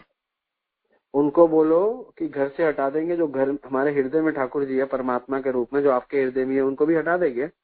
उनको हटा देंगे तो मर जाएंगे। तो जब कोई भगवान को अपने जीवन से निकालता है तो मर जाता है। जब हमारी आत्मा परमात्मा निकल जाती है हमारे शरीर से, तो मर जाते हैं। तो ऐसे मूर्ख लोग हैं, तो तभी तो कहते हैं इन चक्रों में। किसी की तबीयत खराब है ना, आप समझो उसका प्रारब्ध है, उसको भोगने दो। वो लंगड़ा है, वो लूला है, वो बहरा है, वो अंधा है, आपको बस आप समझो उसके प्रारब्ध है। अब उसको क्या करो, वो जिस स्थिति में भी है उसका पुरुषार्थ शुद्ध कर दो, और उसको सहने के लिए कहो, प्रारब्ध को सहो, पुरुषार्थ अच्छा करो, बस इसी से आपका कल्याण होगा। लोग क्या करते हैं, प्रारब्ध को काटने के चक्कर में खुद कट जाते हैं। प्रारब्ध कटता नहीं है, प्रारब्ध को सहना पड़ेगा। लेकिन भक्ति करोगे तो पता नहीं चलेगा आप कैसे सह जाओगे, आपको पता ही नहीं चलेगा, और आपकी जो प्रारब्ध और पुरुषार्थ से जो परिस्थिति है वो शुद्ध हो जाएगी, बस आपका काम बन जाएगा। तो कोई इनको मत फॉलो करो, और ना किसी ज्योतिष के पास जाया करो। अगर आप शुद्ध भक्त हो तो टेवा मिलवाने की भी कोई जरूरत नहीं है। अगर आप दोनों लड़का लड़की शादी कर रहे हो और दोनों शुद्ध भक्त है तो कोई टेवे की जरूरत नहीं है। क्यों टेवे की? क्यों टेवा मतलब आपकी कुंडली की जरूरत है। क्यों जरूरत नहीं है? क्योंकि आपके दोनों के उच्च स्थान पर कृष्ण है। तो आपको क्या, कुछ नीचे ऊंचा हुआ भी तो फिर कृष्ण वो प्रारब्ध ही है, तो भी आपका प्रारब्ध सह लेना। नहीं बन रही दोनों की, कोई बात नहीं, प्रारब्ध है, फिर सह लेना। अगर आप ज्ञान में मोटे हो, ज्ञान में अगर आप भारी हो, तो आप सब चीज सह जाओगे। ज्ञान हल्का है, क्रियाएं हल्की है, तो छोटी सी भी प्रॉब्लम आएगी, 1000 रुपया भी कोई ले लेगा, आप परेशान हो जाओगे, है ना। एक व्यक्ति का कल मैंने सुना कि वो बता रहे थे कि उस व्यक्ति के पास 150 करोड़ रुपए है, 150 करोड़ रुपीज, और एक छोटा सा दुकानदार है, उसने बहुत मेहनत करके इतना कमाया, पागल हो गया। मेरे को मेरा कजन ब्रदर बता रहा था, क्योंकि हम पुराने जब जहाँ पे मैं जाता था, जब when I was quite young, तो जो हमारा पुराना दिल्ली में सदर में काम था, तो उनके सामने दुकान थी, तो उसके बता रहा था, वो पागल हो गया। मैंने बोला सही में वो पागल ही होना था, वो बहुत ही दिमाग लगाता था, तो पागल हो गया वो, मतलब नाउ ही इज मैड, और वो पागल हो गया। इसीलिए अपने इन चक्रों से बाहर निकलो। प्रविष्ट कर्ण रुद्रेण सोनाम भाव सरोरुहम धुनोति शमलम कृष्ण सलिल से यथाशरत। तो भगवान का श्रवण करो, और ये फालतू लोगों का श्रवण मत करो, मत सुनो। कोई भी लोग ना किसी एस्ट्रोलॉजर पे मत जाया करे। यहाँ पे जो है एटलीस्ट अगर आपके कोई कष्ट भी आ रहे हैं तो आप बस और अच्छी माला करो और उसको सहो, और धीरे धीरे भाग जाएंगे। हरे कृष्णा। बताइए।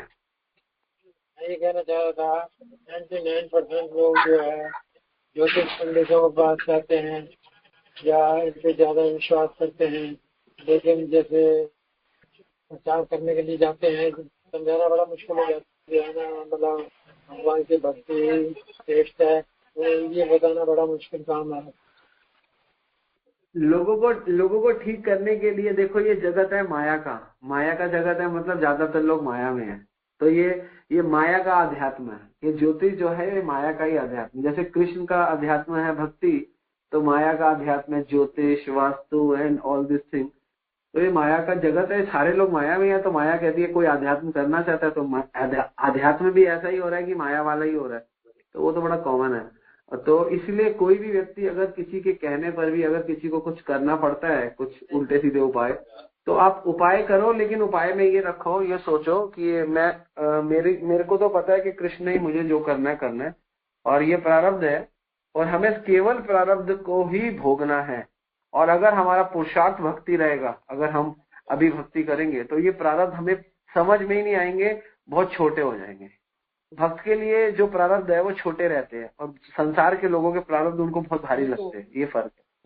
आप बस इसको काटो और ये कटने वाले हैं, बस चिंता मत करो। आप अच्छे बड़े भक्त हो और प्रभु जी बहुत ही गॉर्जियस है। और प्रभु जी ने अभी भी सेंटर के लिए बहुत सुंदर डोनेशन भी दी, तो इनका धन्यवाद। इन्होंने गीता भी ली है। सारे भक्तिमय कार्यों में बड़े ऊंचे रहते हैं, तो हम इनका ऐसे भक्तों का जो सेवाओं में ऊंचे रहते हैं उनका हम धन्यवाद करते हैं। थैंक यू वेरी मच प्रभु जी फॉर एवरीथिंग। हरे कृष्णा, दंडवत प्रणाम। हरे कृष्णा प्रभु जी, दंडवत प्रणाम। हरे कृष्णा, दंडवत प्रणाम प्रभु जी। प्रभु जी हमारे ना 4 संप्रदाय है। तो एक और जो हित हरिवंश जो है वो कहा जाता है कि भगवान कृष्ण की वंशी के अवतार है। तो वो लोग मतलब राधा वल्लभी मार्ग के हैं, तो वो लोग किसी संप्रदाय में नहीं आते क्या? क्योंकि और फिर उन लोगों की भक्ति वैलिड नहीं है क्या? ये क्वेश्चन था। एक्चुअली ये जो हित हरिवंश है ये गौड़िया ही थे। इनके जो क्या नाम था उनका, हित हरिवंश, ये गोपाल भट्ट के शिष्य थे। तो इनके गुरु ने इनको बोला, इनके स्वप्न में राधा रानी आई छल बन के, मैंने बोला ना कई बार भगवान। तो राधा रानी ने कहा पान खाओ, एकादशी का दिन था। तो अपने गुरु के पास गए, बोलते गुरु गुरु राधा रानी स्वप्न में आई है, कहती है पान खाओ, मैं पान खाऊंगा। तो गुरु ने बोला नहीं नहीं नहीं नहीं, ये राधा रानी और छल कर रहे हैं और तुम्हारी और मेरी दृढ़ता को चेक कर रहे हैं। कहते हैं आप एक बात बताओ, स्वयं राधा रानी आके कह रही है पान खाओ। तो उन्होंने पान खा लिया, गुरु की बात नहीं मानी।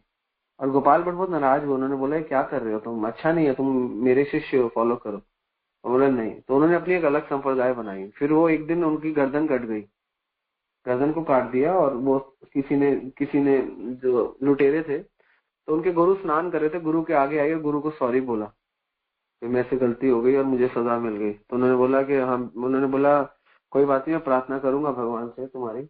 लेकिन वो चले गए। तो उनके बाद ये संप्रदाय में उन्होंने काफी शिष्य बनाए थे, क्योंकि वो शुद्ध वैष्णव थे। तो उन्होंने बहुत शिष्य बनाए। तो उन्हीं के शिष्य बनाते आगे ये परंपरा चला रहे हैं, जो कि टोटली कोई वल्लभ संप्रदाय का भाग नहीं है। ये सिर्फ मनोधर्म है और कुछ नहीं है। इसलिए हमें कोई इन संप्रदायों में ज्यादा नहीं, हमारी गौड़िया वैष्णव संप्रदाय ही बेस्ट है। इसलिए कई हित हरिवंश कहते हैं कि हमारे आचार्य जो हमारे हरिवंश थे वो गौड़िया थे। तो ठीक है, वो गौड़िया थे, लेकिन उन्होंने ढंग से गुरु को फॉलो नहीं किया। गुरु की इंस्ट्रक्शन फॉलो करनी चाहिए। आपको भगवान स्वप्न में आएंगे और आपको कहेंगे एकादशी के दिन पान खा लो, तो भी आपको गुरु से पूछना है। ये सिद्धांत इंपॉर्टेंट है, ठीक है ना। क्या पता माया आई हो आपके स्वप्न में, है ना। तो ये गलत सिस्टम है। तो इसलिए उन्होंने उनके आगे अनुयायियों ने अपनी संप्रदाय बनाई है। तो this is wrong, totally wrong. तो डोंट फॉलो इट, ओके। प्रभु जी हरे कृष्ण। हरे कृष्ण प्रभु जी, दंड प्रणाम। प्रभु जी मेरा क्वेश्चन ये था, जैसे कि बोलते हैं कि ये मंगली होता है, ये मंगली दोष होता है।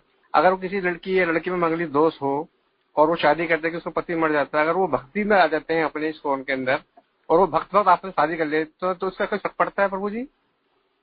कोई फर्क नहीं पड़ता, क्योंकि मंगल ऊंच का हो या मंगल नीच का फर्क नहीं पड़ता। कृष्ण तो ऊंच के ही है। गोविंद छाड़ी भ्रमत दशो दिशा। अगर आपने गोविंद को छोड़ दिया तो आपकी सारी दशाएं दशो दिश जो होगी भ्रमित हो जाएगी। तो वह करी वह नवग्रह नहीं के, तो आपके नवग्रह क्या कुछ नहीं करेंगे। लेकिन वो करना कब चाहिए, जब आपकी भक्ति का स्तर अच्छा हो। लेकिन अगर आपके अंदर भोग है और भक्ति है तो आपके कर्म काम करेंगे ना। तो आप पे आपका जो आपके भाग्य में है कर्मों का पड़ेगा। इसलिए दोनों का ऊंचा होना जरूरी है। इसलिए याद रखना, एस्ट्रोलॉजी उस पे काम करती है। एस्ट्रोलॉजी मतलब कर्म उस पे काम करते हैं जिसके बाद भक्ति भगवान की शरणागति कम होती है। अगर आप पूर्ण रूप से भगवान पे शरणागत हो, मतलब 50% शरणागत, तो 50% आपके कर्म काम करेंगे और 50% काम नहीं करेंगे, ठीक है ना। 50% आपकी जितने परसेंट आप शरणागत हो, जितने परसेंट में आप सरेंडर हो भगवान पे, उतना परसेंट आप पे कर्म काम करेंगे, भक्त कर्म काम नहीं करेंगे। तो जो व्यक्ति पूर्ण रूप से भगवान पे शरणागत है, उसपे कर्मों का फल जो है वो नहीं रहता, वो जीरो हो जाता, उसको कर्मों का फल नहीं होता। अब भगवान ही उसके कर्म चलाते, और भगवान कर्म चलाते हैं तो मजे करते हैं उसके साथ, कभी उसको कष्ट देते हैं, कभी सुख देते हैं। तो भक्तों को तो सुख भी भगवान ही देते हैं, कहीं बाहर से नहीं लेना, उसको बाहर से नहीं खरीदना, ठीक है ना। भक्तों के लिए तो भगवान खुद ही कर्म करते हैं और खेलते हैं भक्तों के साथ, कर्मों के साथ, भक्तों के कर्मों के साथ। प्रपात जी की फैक्ट्री जला दी तो खेल रहे थे उनके साथ, कर्मों का खेलते हैं। तो इसलिए अगर आप बेटा या बेटी कोई मंगलिक है, अगर और जिससे शादी हो रही है वो भी डिवोटी है और ये भी डिवोटी है, दोनों डिवोटी है, तो कोई जरूरत नहीं है। अगर एक डिवोटी है एक डिवोटी नहीं है तो मिलवा लेना चाहिए, तो बेटर है। मिलवा लेना चाहिए मतलब पहले तो लोग नहीं मिलवाते थे, तो करवा लेना चाहिए। अगर दोनों भक्त है तो क्या करेंगे, क्योंकि सब कृष्ण पे आश्रित है ना। ये ज्योतिष कृष्ण से ही तो आई है, और कहाँ से आई है। अगर दोनों का स्तर बड़ा है, दोनों की भक्ति का स्तर बड़ा है, तो ज्योतिष काम नहीं करती। अगर स्तर छोटा है तो उतना % आपके कर्म काम करते हैं, वो डिपेंड करता है। ठीक है, हरे कृष्णा। हरे कृष्णा प्रभु जी, थैंक यू प्रभु जी। हरे कृष्णा प्रभु जी, दंड प्रणाम। अब प्रभु जी बहुत ही सुंदर, बहुत सुंदर, बहुत सारे डाउट अपने आप में क्लियर हो गए आपकी क्लास से। प्रभु जी एक डाउट और है कि प्रारब्ध है, जो कष्ट मिलते हैं चाहे शारीरिक मानसिक या जो भी है, वो सब प्रारब्ध से है, तो उनको सहना चाहिए, तो वो अपने और भक्ति में लगे रहना चाहिए, जिससे कि वो कष्ट कटेंगे और भक्ति से ही कटेंगे। तो प्रभु जी ऐसे प्रारब्ध को, मान लीजिए कोई शारीरिक कष्ट है, ये प्रारब्ध के कारण है, तो क्या उसके लिए डॉक्टर के पास भी नहीं जाना चाहिए? नहीं, परिस्थिति अगर ऐसी है तो डॉक्टर परिस्थिति को ठीक कर सकता है, तो करवाना ही चाहिए, उसमें क्या दिक्कत है। और देखो, आपको भगवान ने जब धन दिया है तो धन का उस इस्तेमाल करने के लिए तो दिया है, डॉक्टर को देने के लिए, ग्रोसरी वाले को देने के लिए और प्रेस वाले को देने के लिए, सबके लिए तो दिया है, तो उसका इस्तेमाल कर सकते हैं, उससे कोई फर्क नहीं पड़ता। अगर आपका शारीरिक रूप से हम ठीक नहीं है तो वो भी हमारा प्रारब्ध ही है कि हमारा शरीर ऐसा है, तो वो भी ठीक होना चाहिए। तो शरीर के ऊपर, शरीर ऐसा क्यों होता है, शरीर की संरचना पे भी पूरी तरीके से शास्त्र बताते हैं। तो वो 7 क्षणों में होता है शरीर, तो जो जब क्षण वीक होते रहते हैं, जिसमें गजा, वीर्य, रक्त, पिंड, सब कुछ का जब संतुलन रहता है तो शरीर ठीक रहता है। इनमें जब मिसबैलेंस हो जाता है तो शरीर कमजोर हो जाता है। तो ये भी अगर हम शास्त्र पढ़ेंगे तो ये भी ठीक हो जाएगा, ये भी जानेंगे तो वो भी ठीक हो जाएगा। तो ये ऐसे चलता है। तो लेकिन शरीर के लिए डॉक्टर के पास जाना चाहिए, बिल्कुल जाना चाहिए। और जो आपके पास, जो आपको अपने भाग्य से धन मिला है, राशि मिली है, उसको शरीर पे लगाना चाहिए, कोई गलत नहीं है, तो जाना चाहिए। थैंक यू प्रभु जी। हरे कृष्णा प्रभु जी, दंडवत प्रणाम। प्रभु जी मुझे एक क्वेश्चन पूछना था कि जैसे मैं 16 माला जप करती हूँ, भागवत पढ़ती हूँ, प्रभुपाद जी की पुस्तकें पढ़ती हूँ, भक्ति रसामृत सिंधु, भक्तमाल वगैरह, लेकिन मैं दीक्षित नहीं हूँ। तो प्रभु जी गुरु जब तक दीक्षा नहीं मिलती, या पता नहीं दीक्षा मिलेगी भी कि नहीं, इस लायक होंगे कि भी नहीं, तो गुरु महाराज के इंस्ट्रक्शंस को कैसे फिर फॉलो किया जाए? जो नॉन दीक्षित डिवोटी है वो कैसे फॉलो करेंगे, और उनको कहाँ से गुरु महाराज के इंस्ट्रक्शंस, मतलब कैसे वो मिल पाएंगे उनको, ताकि वो फॉलो कर सके? शास्त्र तो इतना तक बोलते हैं कि दीक्षा विहित जो ना पशु योनि अवाप्न होती है। जिसको सारा ज्ञान है और वो दीक्षा नहीं लेता तो उसको पशु योनि मिलती है, ठीक है ना। शास्त्र तो ये बोलते हैं, दीक्षा विहित जना, जो दीक्षा नहीं लेता, विहित जना पशु योनि अवाप्न होती है, उसको पशु योनि मिलती है। तो पहली चीज तो आपको अगर सब ज्ञान है, आप 16 माला 4 नियम कर रहे हो, आपके पतिदेव, आपके पुत्र या आपके पिता, जो भी आपकी जिस भी स्थिति में हो, अगर आपको फेवर करते हैं तो आपको दीक्षा लेनी चाहिए। अगर वो प्रॉब्लम करते हैं तो एक अलग बात है, तो आप फिर भगवान से प्रार्थना कर सकते हो। लेकिन अगर सब कुछ फेवरेबल है और नहीं ले रहे तो गलत है। और कैसे लेनी चाहिए, उसका बड़ा सरल सा उपाय है, 16 माला 4 नियम और उन भक्तों के संग में रहना चाहिए, तो भक्ति आपको दिला देंगे। हाँ जी जी, मैं भी बहुत परेशान हूँ, कभी कुछ ऑपरेशन आ जाता है मेरी बॉडी में, कभी कुछ ना कुछ लगा रहता है। तो प्रभु जी ये भी प्रारब्ध होते हैं? ये निरंतर आए जा रहे हैं पिछले 4 सालों से मेरे, तो ये प्रारब्ध होते हैं क्या? बिल्कुल, पर आप शुद्ध भक्ति करो ना तो और अच्छा करो, और अच्छी माला करो, और अच्छा पढ़ो, और थोड़ी वैष्णव सेवा करो, देखो धीरे धीरे सब समाप्त हो जाएगा, खत्म हो जाएगा, वो पता भी नहीं चलेगा। और कई बार जब भगवान की भक्ति करते हैं ना, तो आपके जो अगले 20 जन्म में थे ना, इकट्ठे भगवान ने इसी जन्म में देके फटफट फटफट फटफट काट देता है कि उसको शुद्ध करके अपने धाम लेके जाना है। तो जो भी पुराना इसका डाटा बहुत ज्यादा है तो सारा फटफट फटफट निकाल दे। तो ये भी एक होता है। तो कई बार कष्ट आते हैं तो बहुत अच्छा भी होता है कि भगवान करते हैं। लेकिन मैं आपको एक सरल सॉल्यूशन बताऊं, बहुत ही सॉल्यूशन जो मुझे गुरु महाराज ने बताया। महाराज बोलते हैं प्रचारक को कृष्ण कोई कष्ट नहीं देते, बस प्रचार करो। ये महाराज के शब्द है। आपके जो भी प्रारब्ध है ना, तो आप प्रचार करो, आपके सारे कष्ट हट जाएंगे। और कोशिश करो थोड़ा बहुत सीख के नोट्स बनाओ, पेपर पे लिखो, फिर उन नोट्स बना के गीता पढ़ो, फिर किसी का लेक्चर देखो, फिर कोशिश करो कितने समय हो अग्रतला में, जितने समय हो थोड़ा बहुत पड़ोस में लोगों को बोलो, तो थोड़ा प्रचार करो, थोड़ा इन्वॉल्व हो जाओ। जब आप, क्योंकि होता क्या है, जब हम थोड़ा बहुत इधर उधर भगवान के कार्यों में इन्वॉल्व होते हैं ना, तो हमें कष्ट ना जब होता भी है ना तो फील नहीं होता। जब हम फ्री हो जाते हैं तो हमें कमर दर्द, सिर दर्द, बैक पेन शुरू हो जाता है। तो धीरे धीरे कोशिश करो कि भगवान के कार्य करने में भी, क्योंकि ये सुनना और ये माला करना तो बहुत अच्छा है, लेकिन इनको सुन के माला कर, जैसे आपने काजू खाया, बादाम खाया, तो आपको अगर सारा टाइम खाते रहोगे तो बदहजमी भी हो जाएगी, है ना। तो थोड़ा सा काजू बादाम के साथ एक्सरसाइज भी करो, थोड़ा पसीना निकालो, थोड़ा बहुत आप उसको प्रचार में लेकर आओ। देखो फिर धीरे धीरे ना आपके सारे 100% आप जब प्रचार करोगे आपका शारीरिक कष्ट समाप्त हो जाएगा। मैं आपको एश्योरेंस देता हूँ। तो अगरतला में ही आप कृष्ण तला बनाओ वहाँ पे और प्रयास करो, कोशिश करो। और अगर आपको लगता है आप में शक्ति नहीं है तो भगवान से प्रार्थना करो कि मुझे शक्ति भी दे, तब करो जी। हरे कृष्णा। कभी जैसे हमारे सनातन धर्म में बोलते हैं कि ये दिन देवता सोए हुए, इन दिनों में समय मुहूर्त नहीं कर सकते, कोई शुभ कार्य नहीं कर सकते, कोई संस्कार, विवाह संस्कार है, कोई विवाह संस्कार नहीं कर सकते, जो भी शुभ कार्य है। प्रभु जी जैसे एज अ डिवोटी अगर कोई होता है तो सब दिन मतलब भगवान के ही है और सब लोग हरिनाम करते हैं, 16 माला करते हैं और मतलब सेवाओं में इन्वॉल्व रहते हैं, तो उनके सब दिन ही वो शुभ ही शुभ है मेरे हिसाब से। बाकी आप थोड़ा बताएं मुझे इस बारे में। हरे कृष्णा, धन्यवाद, प्रणाम। जब हम देवताओं को बीच में लाते हैं ना तो मुहूर्त शुभ और अशुभ बनते हैं। जब भगवान को लाते हैं ना, जब नवग्रहों को नहीं लाते, तिथियों को, तो भगवान के लिए सब मुहूर्त शुभ होते हैं। तो इसलिए भक्तों के लिए सब मुहूर्त शुभ है। लेकिन हाँ, संसार में रहते हैं तो हमें, क्योंकि हम कर्मों के हिसाब से है, वो भक्ति के हिसाब से नहीं है। कर्मों के हिसाब से अच्छा बुरा मुहूर्त होता है, लेकिन भक्ति के हिसाब से सारे मुहूर्त ठीक है। क्या बोलते हैं महाराज, संत को सदा दिवाली, आठों पहर आनंद।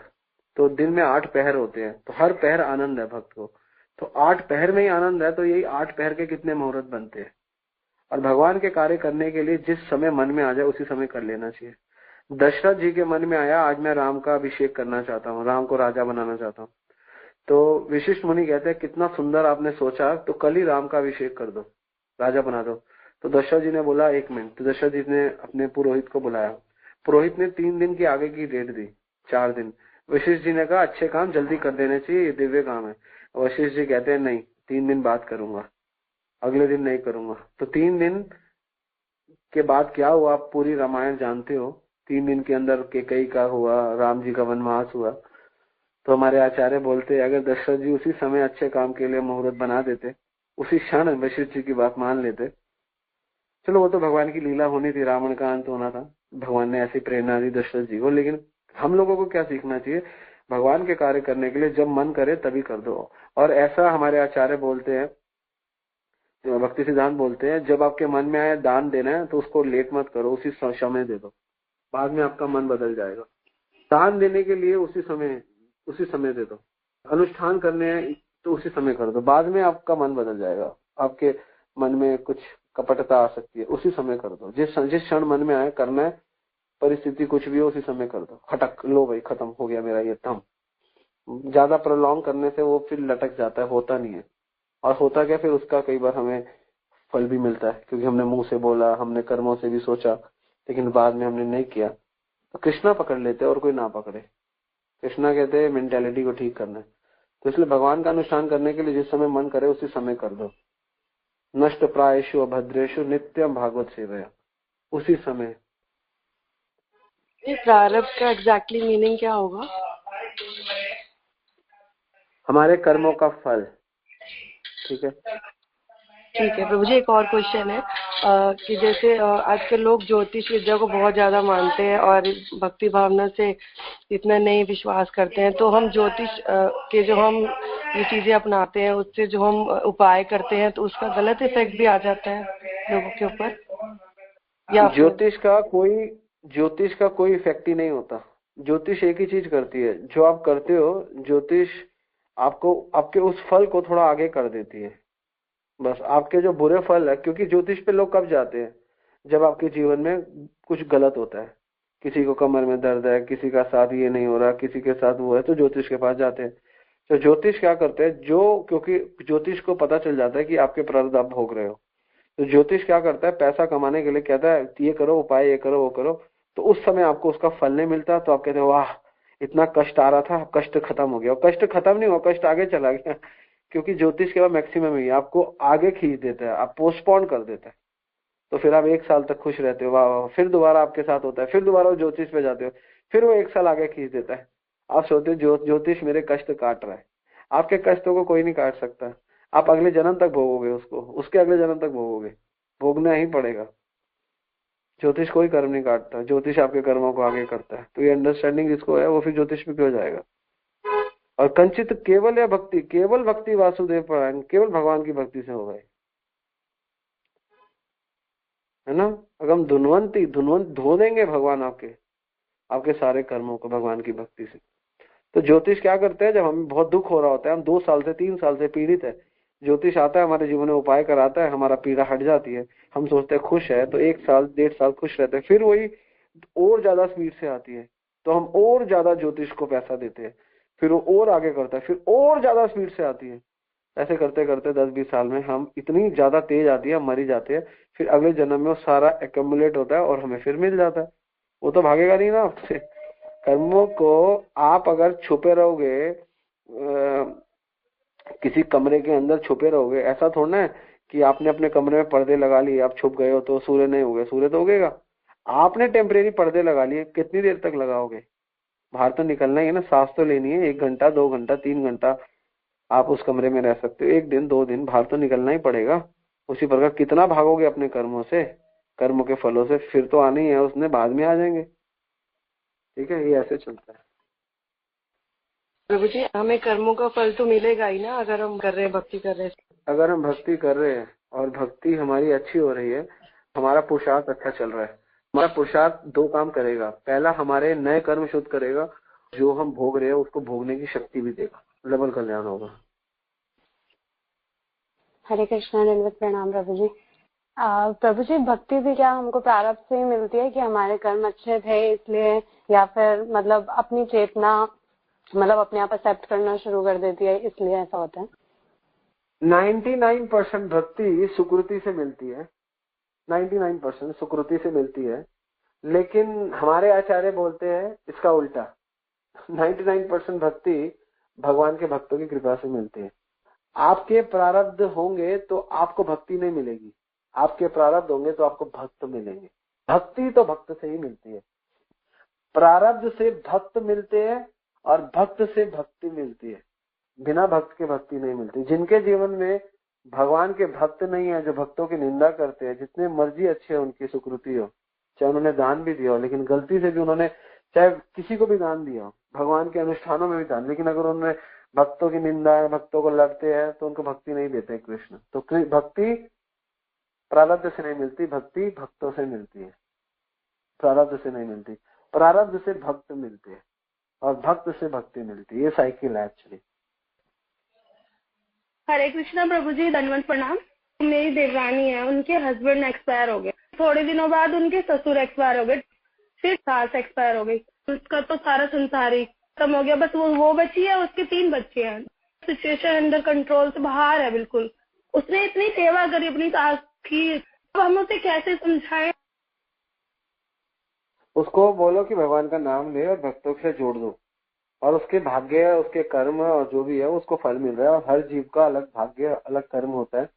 तो भगवान बोल रहे हैं ना कि गहना कर्मणा गति, कर्मों की गति इतनी गहन है कि मैं भी क्या, कोई नहीं बता सकता, कोई एस्ट्रोलॉजर नहीं बता सकता, कोई भी नहीं। तो उनके कर्म है, तो लेकिन हाँ, उनके कर्म को सुधारा जा सकता है भक्ति से।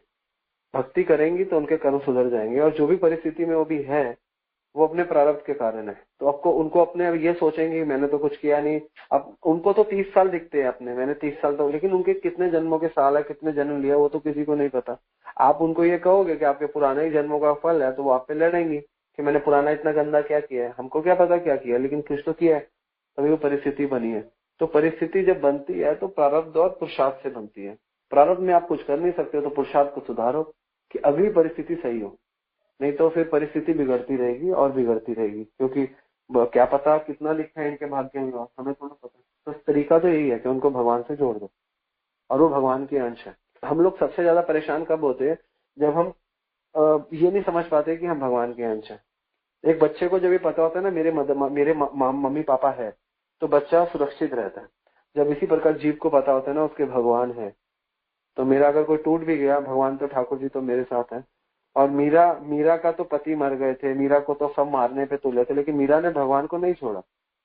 मीरा ने भगवान को, इसलिए परिस्थिति कुछ भी हो भगवान को मत छोड़ो। उनको यही भावनाओं में रखो कि भगवान का नाम ले, एटलीस्ट 2 माला 4 माला 6 माला करे। आपको ये प्रॉब्लम लग रहा है, लेकिन कई देशों में ये बहुत कॉमन होता है। बच्चे माँ बाप के साथ नहीं रहते, पति मर जाता है, दूसरी शादी कर लेते हैं, माँ बाप मर जाते हैं। हमारे यहाँ कल्चर है, इसलिए चीजें दुख देती है, क्योंकि हमें ज्ञान है। बाकी आप देखो, अगर आप बाहर जब पाश्चात्य देशों में जाओ तो कोई पति मर रहा है, पत्नी मर रही है, दूसरी शादी कर रही है, बच्चे कोई और पाल रहा है, कुछ नहीं पता, कोई कल्चर नहीं है। अफ्रीका में एक औरत के 4-4 पति होते हैं, एक पति की 4-4 पत्नी होती है, और एक औरत के कौन से किससे बच्चे होते हैं, सब मिक्स होता है, कुछ नहीं पता होता। ऐसे अफ्रीका में चलता है। वेस्ट अफ्रीका जाओ, घाना साइड या सब जगह, तो वहां पे ऐसा चलता है, किसका कौन बच्चा है, कौन माता है, कितने पति है। तो दिस इज कॉमन। तो जब तक हमारी परिस्थिति, हमें दुख इसलिए है क्योंकि हमें आधा ज्ञान है। और उन लोगों को दुख क्यों नहीं है, उनके साथ ये परिस्थिति होती है क्योंकि उनको ज्ञान नहीं है। हमको क्या करना है, आधे ज्ञान से पूरे ज्ञान में आना है। और पूरा ज्ञान ये है कि हमें भगवान की शरणागति प्राप्त करनी है। या तो अज्ञान में जियो, कोई दुख नहीं है, या पूर्ण ज्ञान में जियो, कोई दुख नहीं है। जो आधे ज्ञान में जीता है उसको दुख रहता है। पूर्ण ज्ञान लोगे तो कोई दुख नहीं होगा, और बिल्कुल अज्ञान बन के जियोगे तो भी कोई दुख नहीं है। जिसको आधा ज्ञान है उसको दुख रहता है। तो ये सही है, उनको ज्ञान के पथ पर है, वो ज्ञान की सीढ़ी में चढ़ी हुई है।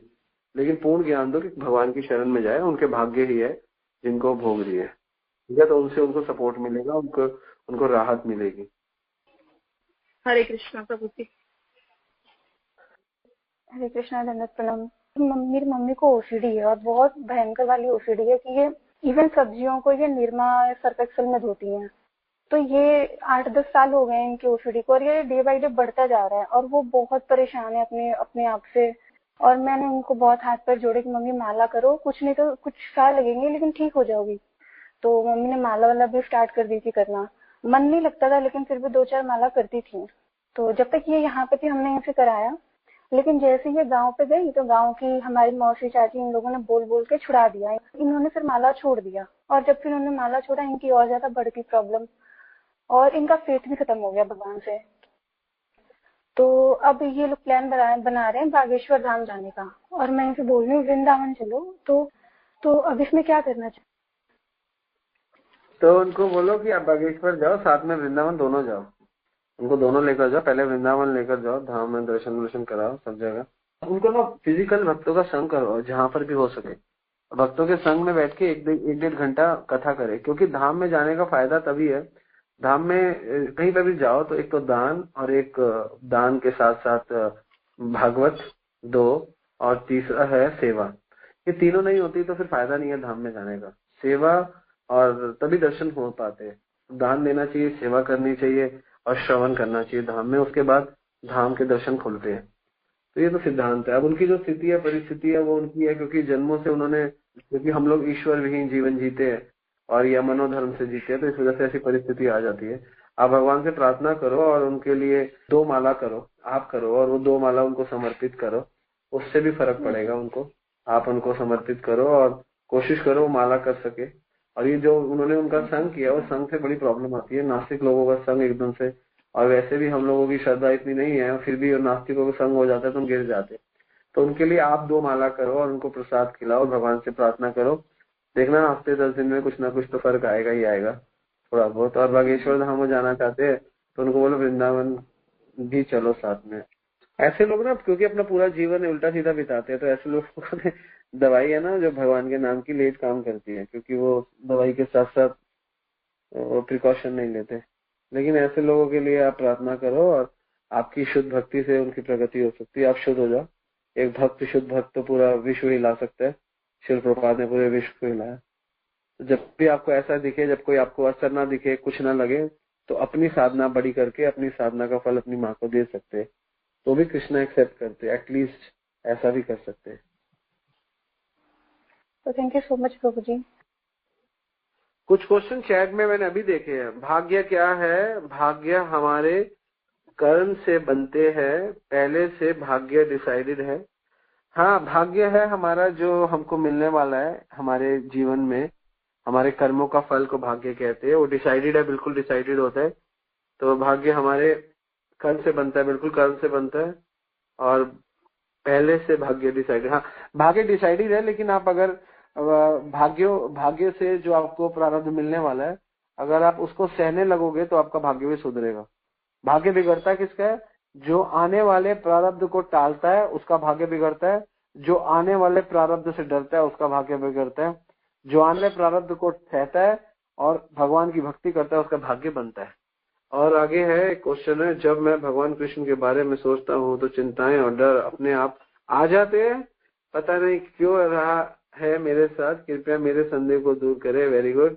और मैं भगवान पर विश्वास भी करना चाहता हूँ पर नहीं कर पाता, संदेह उत्पन्न होता है। Very good.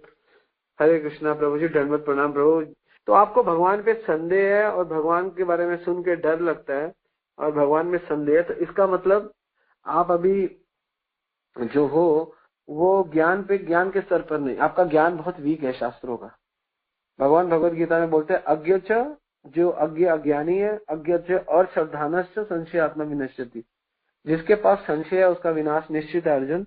और संशय दो चीजों से भागता है, एक ज्ञान आने से संशय कम होता है और श्रद्धा बढ़ने से संशय समाप्त होता है। जब हमारा ज्ञान बढ़ता है तो संशय क्या होता है? कम होता है। और वही ज्ञान जब श्रद्धा में बन जाता है तो संशय समाप्त हो जाता है। तो हमें गीता भागवत में कोई संशय नहीं है। वो बात अलग है कि हम कर नहीं पाते, भगवान गीता में कहते हैं वो बात अलग है, हम करें या ना करें, हमसे हो या ना हो, लेकिन हमें संशय नहीं है। अगर आपके मन में संशय है तो आपको ज्ञान और श्रद्धा को बढ़ाना है। और श्रद्धा कैसे बढ़ेगी? ज्ञान से। और ज्ञान कैसे बढ़ेगा? शास्त्रों से। शास्त्र लेकर ज्ञान बढ़ाओ। जब ज्ञान बड़ा हो जाएगा आपकी श्रद्धा बढ़ जाएगी। जब आपकी श्रद्धा बढ़ जाएगी तो भगवान कह रहे अज्ञ च श्रद्धानश्च संशय आत्मा विनश्यति। अज्ञान और अश्रद्धा के कारण ही संशय आता है। जब ज्ञान बढ़ेगा, श्रद्धा बढ़ेगी, तो आपका संशय समाप्त। हरे कृष्णा प्रभु ji, how much we should interface in others decision if they are making wrong decision. हाँ, तो अगर कोई आपको गलत डिसीजन दे रहा है तो कोई बात नहीं, आप उनको सुन लो। अगर उनका आप पे प्रभाव है उनको फॉलो मत करो। Don't give guidance means we feel guilty that we didn't guide them. Whenever there is wrong we should speak. हाँ, आप इसको आपको देखना पड़ेगा आपका उन पे अधिकार कितना है। आप किसी से कोई राय ले सकते हो और किसी को राय दे सकते हो, उसके पीछे जो विषय होता है वो अधिकार, कितना % आपका उस पर अधिकार है। अगर आपको लगता है आप उनको राय देना चाहते हो और वो लेना नहीं चाहते तो भी कोई फायदा होने वाला है नहीं। तो इसीलिए हमेशा जिसके साथ संबंध बना रहे हो उसके साथ ऐसा संबंध बनाओ कि उस पर अधिकार तो हो, या उसका आप पे आपका उस पे। जहां पर अधिकार होता है वहीं पे संबंध चलते हैं। You can leave the situation. अगर आपके पास if you are not able to convince him और her, then better you leave the situation. That is the best thing, because if you fight with them, then you know the relationship will destroy and you will suffer a lot, and what will happen then, the relationship being disturbed also, and it will affect your family also. So better you avoid. Sometimes it is very difficult to handle if they are not listening. Very difficult to handle.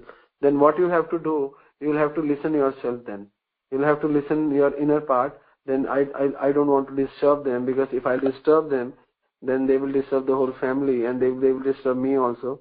Then you'll have to handle it. That is called prarabdha, and you'll have to, you'll have to understand, and you'll have to suffer. You'll have to, you'll have to control your emotions. You'll have to control your reactions also. You'll have to suffer it for a small time, not for the long time, because हो सकता है कि थोड़े time बाद वो correct भी हो जाए। तो better you consider as a prarabdha, and better you consider as a knowledge when you are learning from them, and better you'll understand. Then I'll have to teach them later on, and I'll have to develop a wonderful relation with them. If I'll fight with him or her, then there might be some problem. So better I'll avoid it now and make a wonderful relation with him or her, and later on I'll convince her or him, and thing will happen on a right path. That you can do. ठीक है? तो हाँ सब थोड़ा सहना चाहिए. और क्या क्वेश्चन है? हरे कृष्णा प्रभु जी, धन्यवाद. बहुत श्री प्रभुपाद जी ने एक लेक्चर में कहा था हर पेरेंट्स को अपने बच्चों की शादी कुंडली देखना करनी चाहिए. यस, प्रभुपाद जी ने कई बार ऐसा बोला और कई बार मना भी किया है. प्रभुपाद जी ने क्यों बोला है? क्योंकि हम लोग कर्मों के स्तर पर है, हम लोग ऐसे करते हैं, तो प्रभुपाद जी कहते देख लो. ठीक है, उसमें कोई फर्क नहीं पड़ता. हरे कृष्णा.